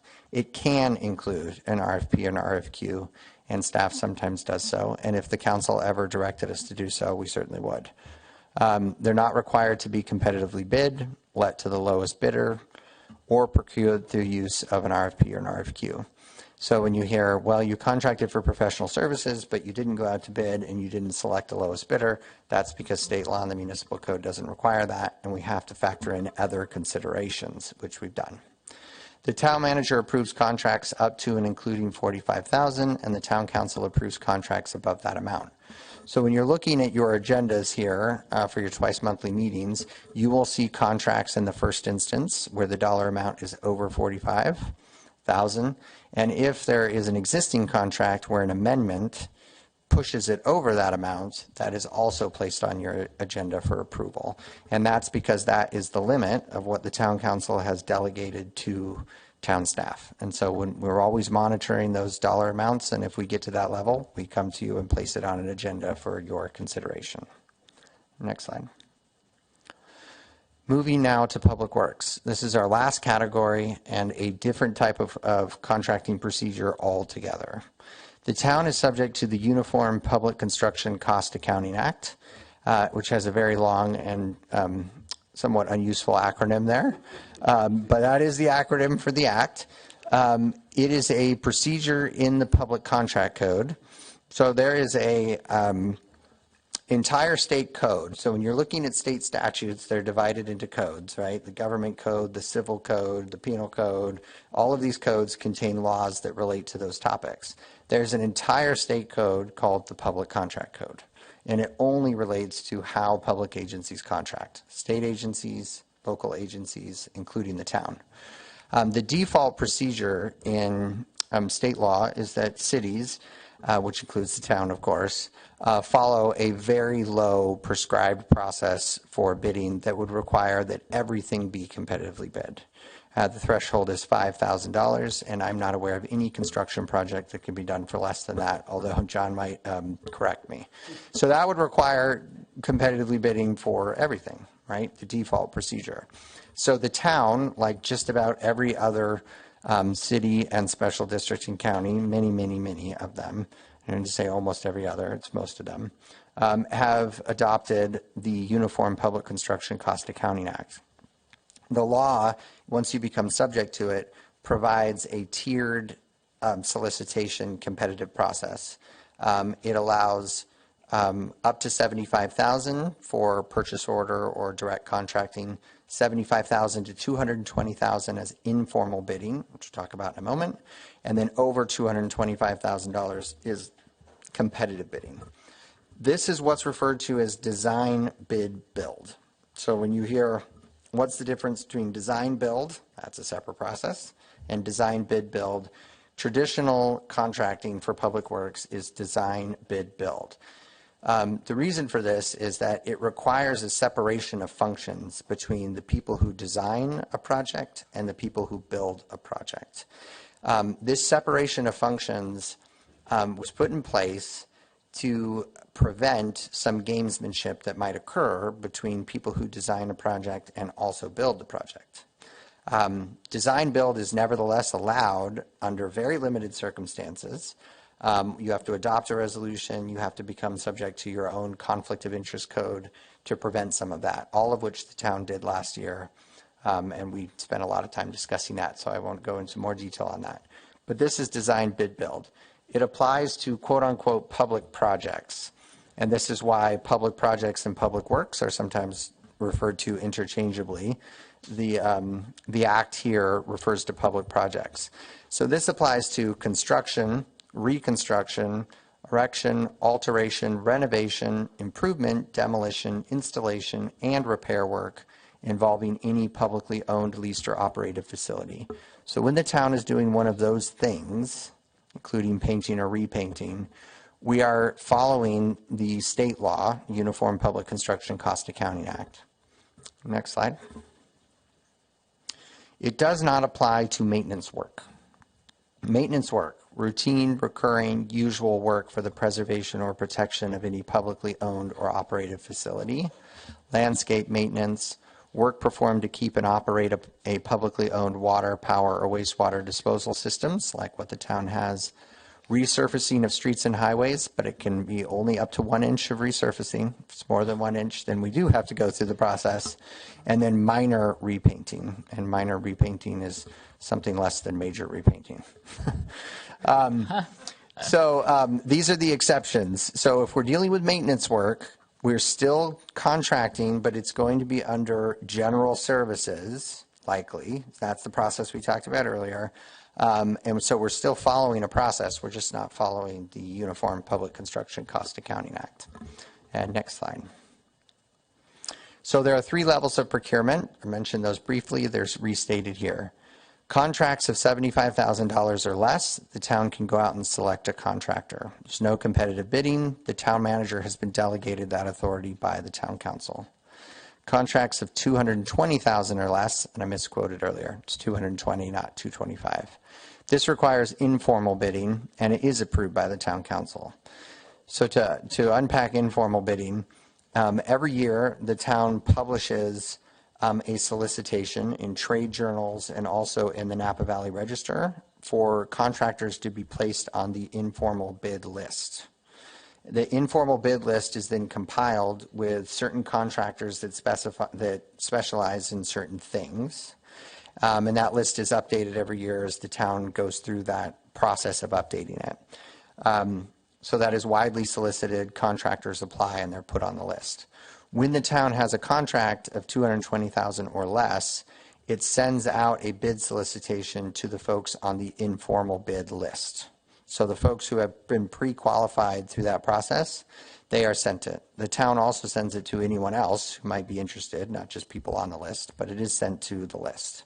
And then those folks have a chance to respond to bid on that project. But it is a more streamlined process because you already have a pre-qualified list. You're sending out your solicitation to that list and to others that you know who might be interested. And there's a shorter window for the contractors to apply and to respond to that bid solicitation. Contracts more than $220,000 go through a complete formal bid process. And that requires publication in the Napa Valley Register, a longer period for folks to respond, and then a sealed bid opening. And so those bids will be received under seal by the clerk. The clerk receives the bids and holds them in trust. And then there's a bid opening that occurs usually in this room at the same time so that everybody can watch. And then the bids are determined whether they are the lowest responsible bidder. And there's a process for that. Next slide. So if informal or formal bidding applies, the town must award the contract to the lowest responsible bidder. And I think this is where some of the confusion comes between these types of contracts and other types of contracts. So this concept of the lowest responsible bidder, it does exist, but it applies to public works and public projects and not to professional services. So some folks might incorrectly believe you always have to pick the lowest responsible bidder. That is not the case. If you are contracting for public works, that is the case. So next slide. A responsive bidder is someone who has responded to everything that the bid solicitation asks for.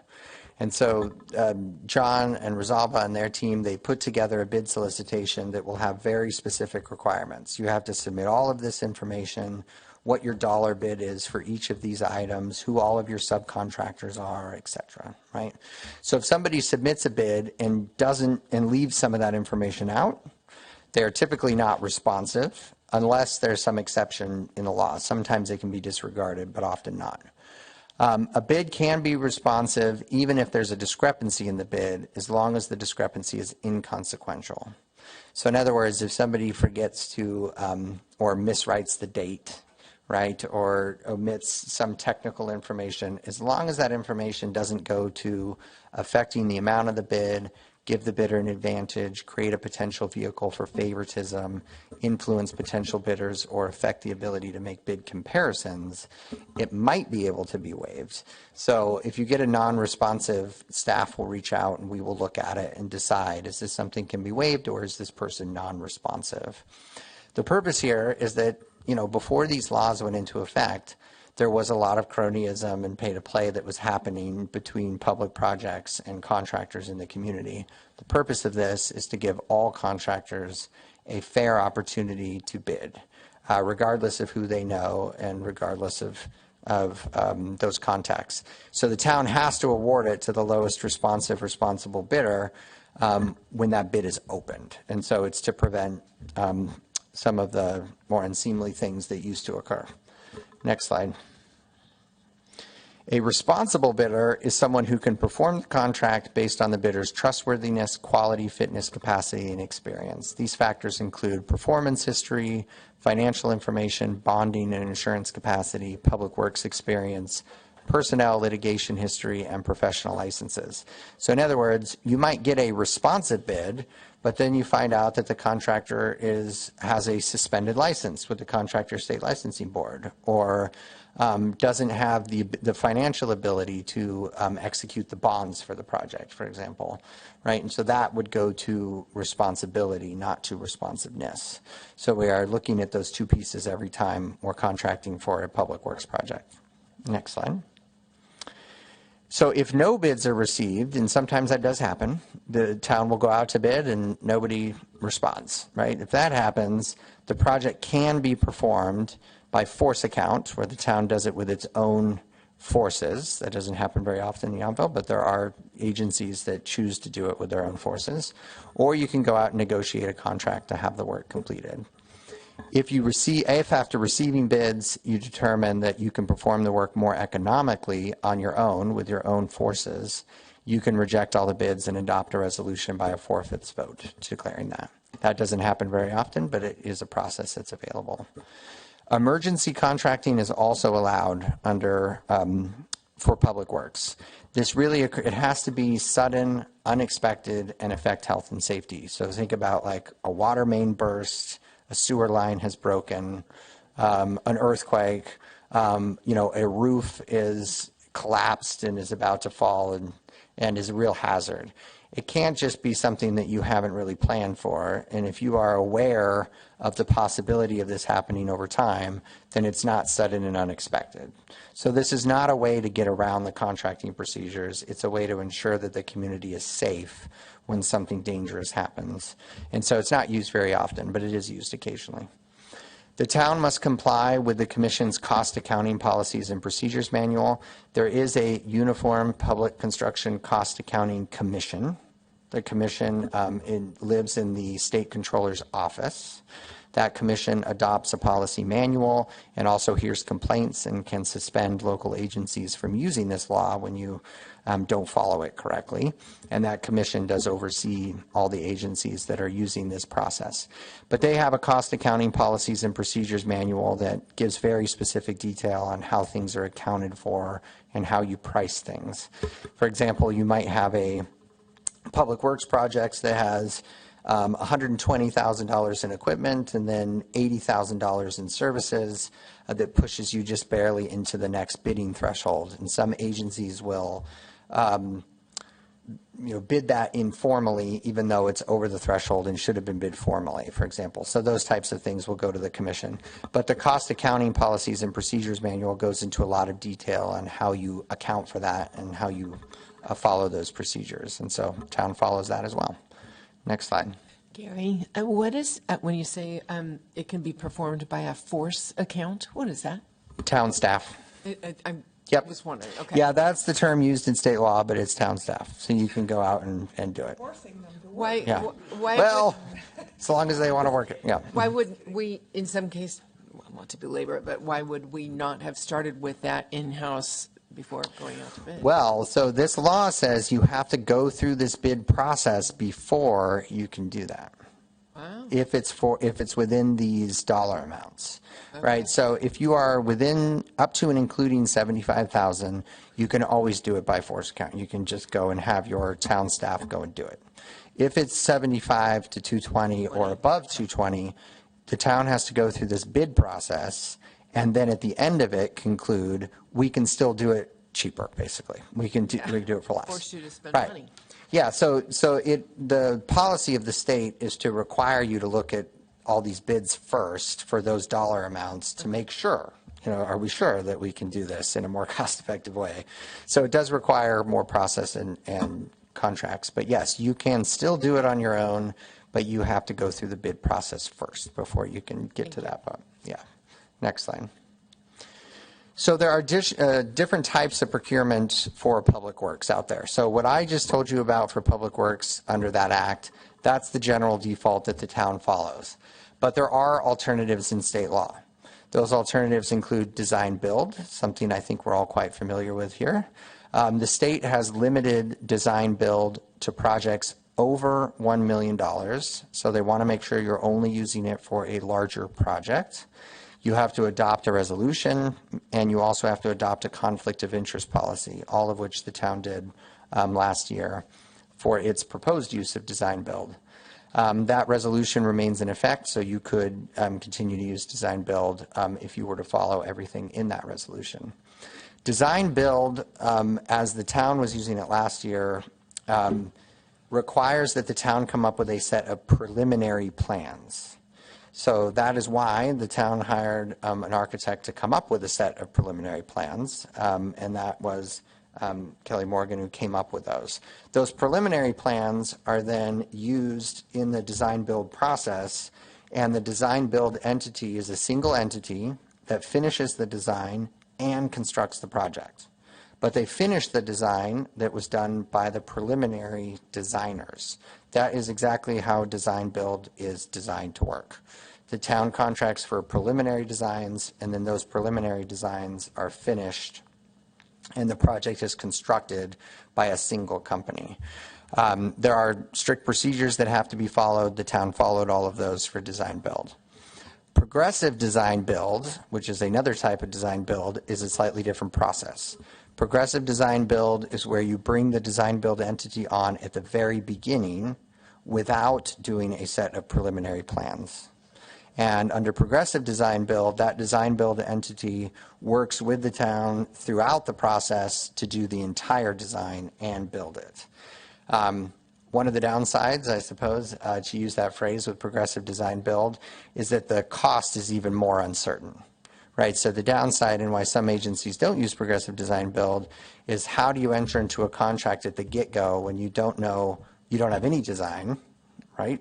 You don't have any idea of how complicated it will be or the construction costs that will come later.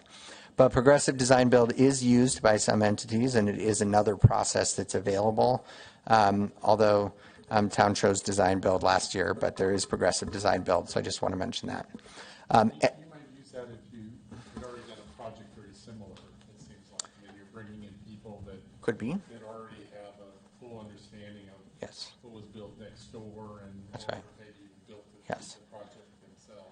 Yes, and under progressive design build, you don't have a hard cost until sort of mid-contract, which makes it difficult to administer too and to budget for it. So, energy conservation contracts. This is another exception to the traditional bidding and contracting provision. So the town can contract with a single entity to design, construct, or install an energy savings or energy conservation contract. So this could be a solar project. This could be a upgrade to more efficient lighting or AC or cooling, heat pumps, things like this. And you can hire a single company to design and install it. And there are companies that do that. And that's another exception to the traditional process. If you follow the process in the statute for energy conservation contracts, you would not be going through an informal or formal bid. You would follow that process. And next slide. All right. That was a whole lot of information. I will pause there.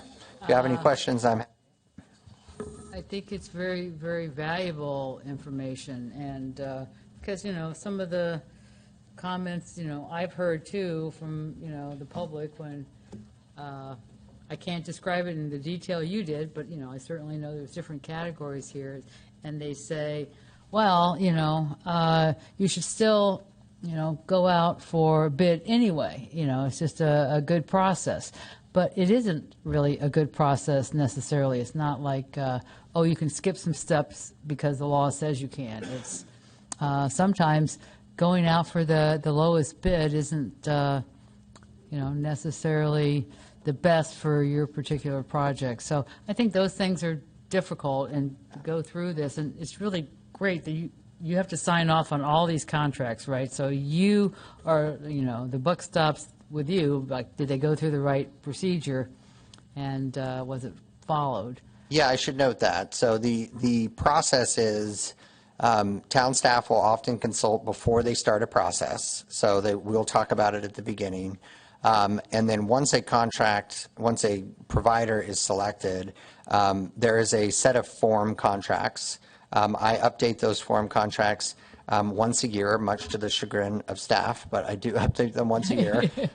We look at changes in state law and make sure that the agreements are up to date. And so some years there are quite a few changes, some years there are not many changes, but we do take a look. And then we also learn, right? So if there are disputes that come up with consultants over particular provisions, we will make them better over time. And so there are form contracts that are used for each of these different types of things. So there's a contract for services, there's a contract for maintenance, there's a contract for public works, there's a contract for design professionals because they have special requirements under state law.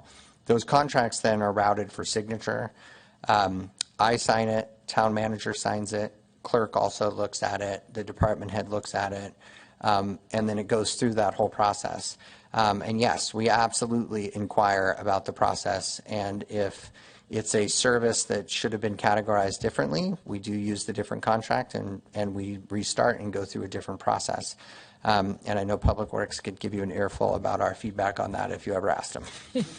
So one other question, one of the things that was kind of unique to the town last year was, or the year before that, public-private partnerships. We really hadn't done a lot of those. So, and those really don't fall into any of these categories at all. So those are a little more flexible in terms of what the partnership wants to do and what we want to do, and those are negotiated differently. Is there any kind of general rules that would apply to those without?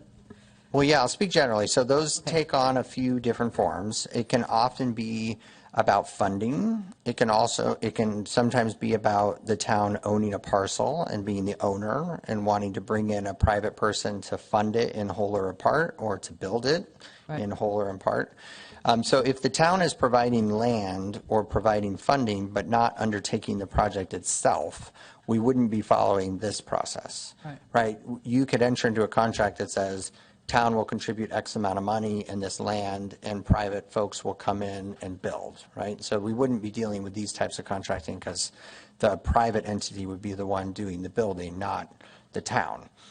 Providing public funds to a project does trigger prevailing wage for the whole project. For the whole project? Yeah, so there are things that would change for a private person if you are contributing funds or public resources to it, but that's a different process, and those types of agreements take on lots of different forms, but it's usually some sort of funding or property owned by the public agency. And it's at the discretion of the council to do that if we want to as a public benefit. That's right. Okay, great, thanks. Any other questions, Councilmember Tripp? Yeah, I just wanted to make a comment on the, and the slides don't have number, but the professional services contract slide, it's professional services continued. Bottom right. Yeah, so the second bullet, and you point out, and I do understand this, that professional services contracts are not required to be competitively. This has been a great presentation. I'm going to save it, but this is the only area that I really have any questions about, and it's also the area that has caused more discussion. And I don't want to go into a long thing at this time of the day, but for example, when I worked at the University of California, which has a kind of strange, they're public but not, we would bid, my department, I was responsible contracts for several $1 million for administrators of employment claims. So these are people who would see all the details, had to pay all the lawyers, were involved in all the meetings, clearly professional services. The regents felt very strongly that those contracts over a certain amount we should consider a at least 3 proposals. These were worth several $1 million a year. We were signing them for 5 years. Didn't have to pick the lowest bidder, but they wanted us to publicly have requests for proposals, in part because they wanted us to get the best service provider, but it also communicated to the industry that we weren't playing favorites by considering various proposals. And when I raised this with you not too long ago, you indicated that probably informally we were looking at various proposals for professional services, such as architects and the like. And just because we didn't go through a process, I shouldn't assume we weren't doing it. And at the time, I asked you whether there could be any sort of town policy that professional service agreements over a certain amount, and we have entered into some that are, close to $1 million when all is said and done. If we could not have a policy that those contracts should, we don't have to pick the lowest bidder, but we should look at different proposals, which in fact happens, like when you were selected. And you said at the time to me, we would probably be one of the only towns or cities that does that. And actually, I've investigated it, and there are other towns that have that. There are. Yep. For the same reasons that the UC did, which is you want to be sure the industry, the other people in that business know that we're not just picking people.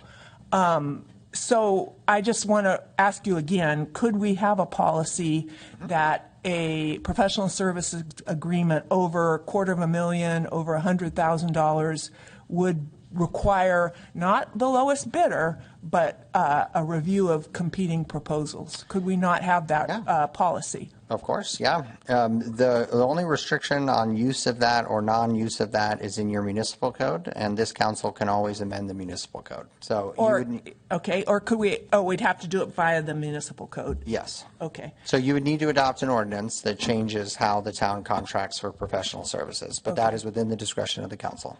Right. And the only other thing I would like to say is that the legal standard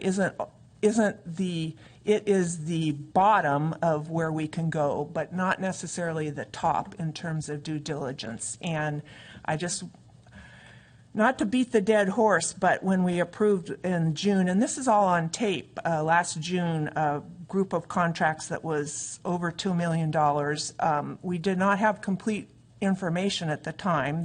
It was a legal approval, but some of the contracts did not have, and this was for professional services, detailed information in the exhibits on what we were going to pay people per hour and the like. And your comment at the time was probably best practices is for the council to be able to see that. And I would just like to reiterate that, and at the time I said this, and please go back and look if you don't believe me, I think we should be approving in all instances contracts that are completely, I know it was legal what we did, but show all the rates, show all the exhibits, a complete contract. So would that need to be a policy, or would that have to be in the ordinance? I don't think it has to be in the ordinance. That could be direction that you give, that the council gives to staff on how you want to see these contracts coming on the agenda. I don't think that doesn't need to be in the municipal code. Unless you wanted to, you could put it in the municipal code. Yeah, and I stand by that comment. I think when agenda items are in front of you, I think understanding and having a full picture is always a good idea. Right, it's part of the oversight, even if not legally required, at least in my view. Right. So I would like to suggest at some point maybe we consider giving that direction. Right. Yeah, the only comment... It has caused some, and then I'll stop, it has caused some issues subsequently, and it's really hard to approve a contract if you can't see exactly what you're going to be paying the people per hour. Not that we would probably disagree, but it's part of our oversight. Yeah. The only comment I would add on requiring an RFP process for special services above a certain dollar amount is that quite often the town will hire a consultant to do work. And let's say it might be, $100,000 to redo or to do an addendum for CEQA, or maybe $200,000 to do an addendum for CEQA. And then midway through that, the project changes pretty significantly. So you might have a change in the scope, or maybe there's 2 additional studies that need to be done, and the like. And so that is what would triggers the amendment. And so when you all see amendments here, it's because something has changed on the ground. Project has changed, there's a new study, and the consultant is saying, okay, in order to do that, here's what it's going to cost and the additional time and scope of work. That could push it above the threshold you create. And so we need to think through how that would work if you are putting $1 in there. You know, I wouldn't recommend cutting ties with the consultant and restarting the process over, and so we probably need some way to address that. And I do think that that could be addressed, certainly, because of what you're saying. And if it is such a major change of scope, then that would require a significant expenditure, then that kind of relates back to the question, what were we thinking when we went into it? What were they telling us about what could be done or needed to be done? So I wouldn't want to throw the baby out with the bathwater because there could be some wrinkles to this. The basic thrust being we should look at we should look at a variety of proposals for professional services that exceed certain amounts in total. But, you know, I do have a concern about, as a consultant myself, sometimes people will say, I want project X and this is what it needs done. Do you bid it by the hour or do you bid it by the project? And I'll, you know, tell them that typically I like to, you know, bid by the hour. That way, if you do need any amendments or anything, then you know the hourly rate. On the other hand, they say, well, we would just like, you know, for the fixed amount. So I can do that too. So I think it really kind of depends on lots of things, the end user and what you're really doing. And anyway, so I think there's a lot of complexities to how you really want to go about that too. There isn't just a fixed way. So, yeah, Vice Mayor. I also want to add just a comment about, it's been brought up a number of times today, the Kelly Morgan contract. And it wasn't just one thing that we were contracting with them for. And the council did see each step of additional funding meant for each part of the project, like the barbecue area, the painting and the modeling and the design documents and all of those things. Public outreach costs us a lot too. Yeah, public outreach. All of those things were like an a la carte menu that we approved at each step. So it's not that we overran, but we might have chosen to give it to someone else, but it was better to have one person be in charge of the design criteria and all of that stuff. So some of the concern that's being expressed is not, I don't think, valid for that idea of we need more oversight. We had oversight, and we did use that oversight to agree with the consultant and with the town manager about what was the next step. So I feel like that's a little bit of misplaced oversight. Yeah. I guess I would just ask the council member, I wasn't arguing that at each step as it proceeded. I was just saying when we started, we did not have any, at least as I'm aware of, with that particular, I wasn't just speaking about that contract, any I don't want to say competing because it's not about price, but of varied options of different people who could provide those services. Eventually, as it all crept along, you're right, we went ahead and approved it, but that was what I was suggesting, that when we're embarking on something that we surely knew in hiring, for example, that architect, we were going to spend a considerable amount of money, and looking at varied options for those types of professional services agreements is all that I'm suggesting. May I please ask, where does the do not exceed fit into that? Because that was kind of the guardrail as I understood it. And then another kind of a separate question. We know that the threshold for the town manager is 45,000, and there's a lot of doubt being sown that he contracted for 44,900, and knowing full well that a contract was going to go over that part. My understanding is those increases to the expenses came before council, so we could review and vote on those. But as we're looking for what possibly could be tightened up in the future, is there any room for us to kind of safeguard that?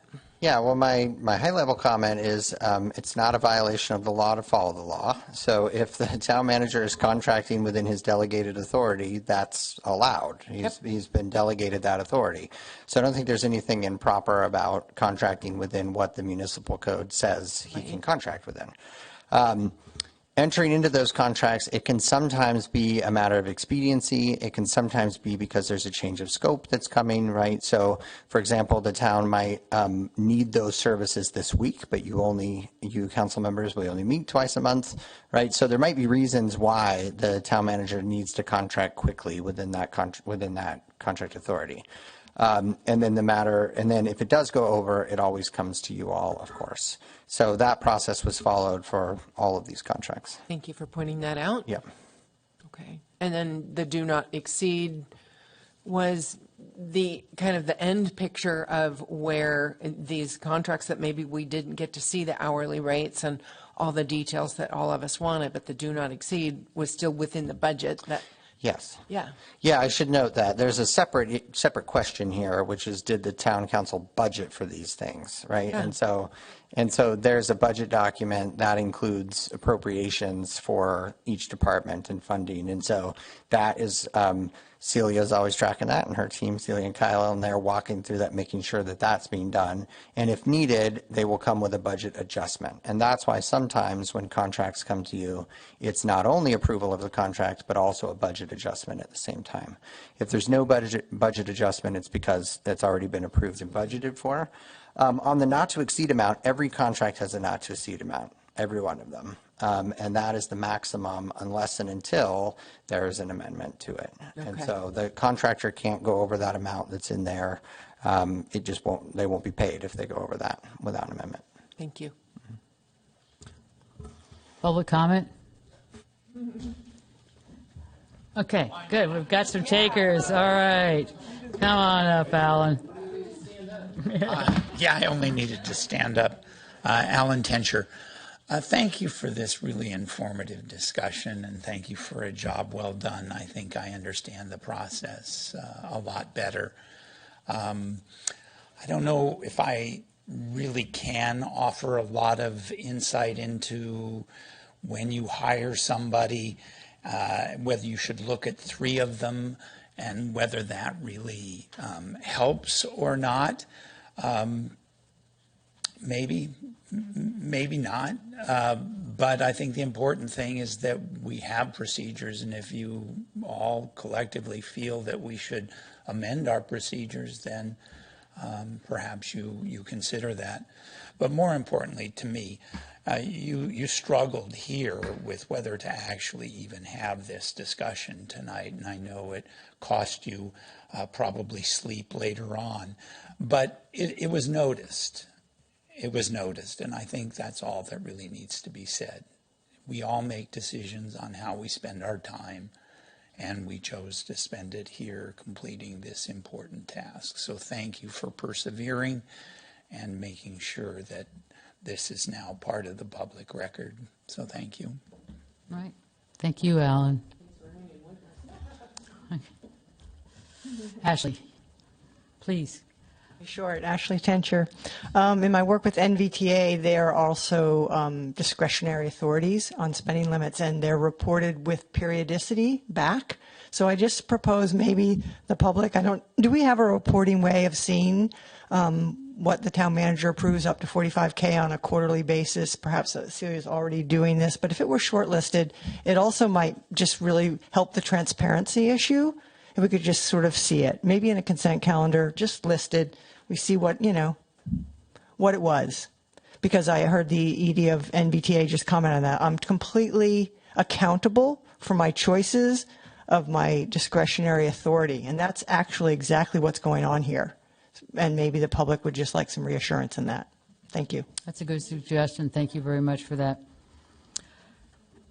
Any other final comments, Councilmember Knight? Just quickly, I do appreciate this discussion, and thank you, Town Attorney Bell. And I think, what we've come out of this is that I'm certainly open to suggestions by council members for looking at how we contract and to discuss it and maybe make changes. But I think what caught my attention too is that the Vice Mayor made a reference to like one particular contract with like Brendan and Kelly, and I think what that we heard, and we heard that comment earlier in public comment, and I don't think what we remind the community enough is that when we were planning the commons, we weren't just planning an affordable housing project. We were planning a property with a lot of different assets that were going to benefit the community, and so when you look at the big picture, then we were, I think, being very responsible planning and also looking at a very complex property and not just one specific thing that was money wasted on something that, that because of maybe opposition to that. But we had a big picture in mind, and that's what we were working towards. And you have to have the plan before you can, Exactly. cost out the plan. So You're visioning, so you have to do work, Right. and you don't necessarily know what that vision's going to cost. And It's a complicated That's process. the big takeaway from that particular slide was without that plan, we couldn't have gone to the design build.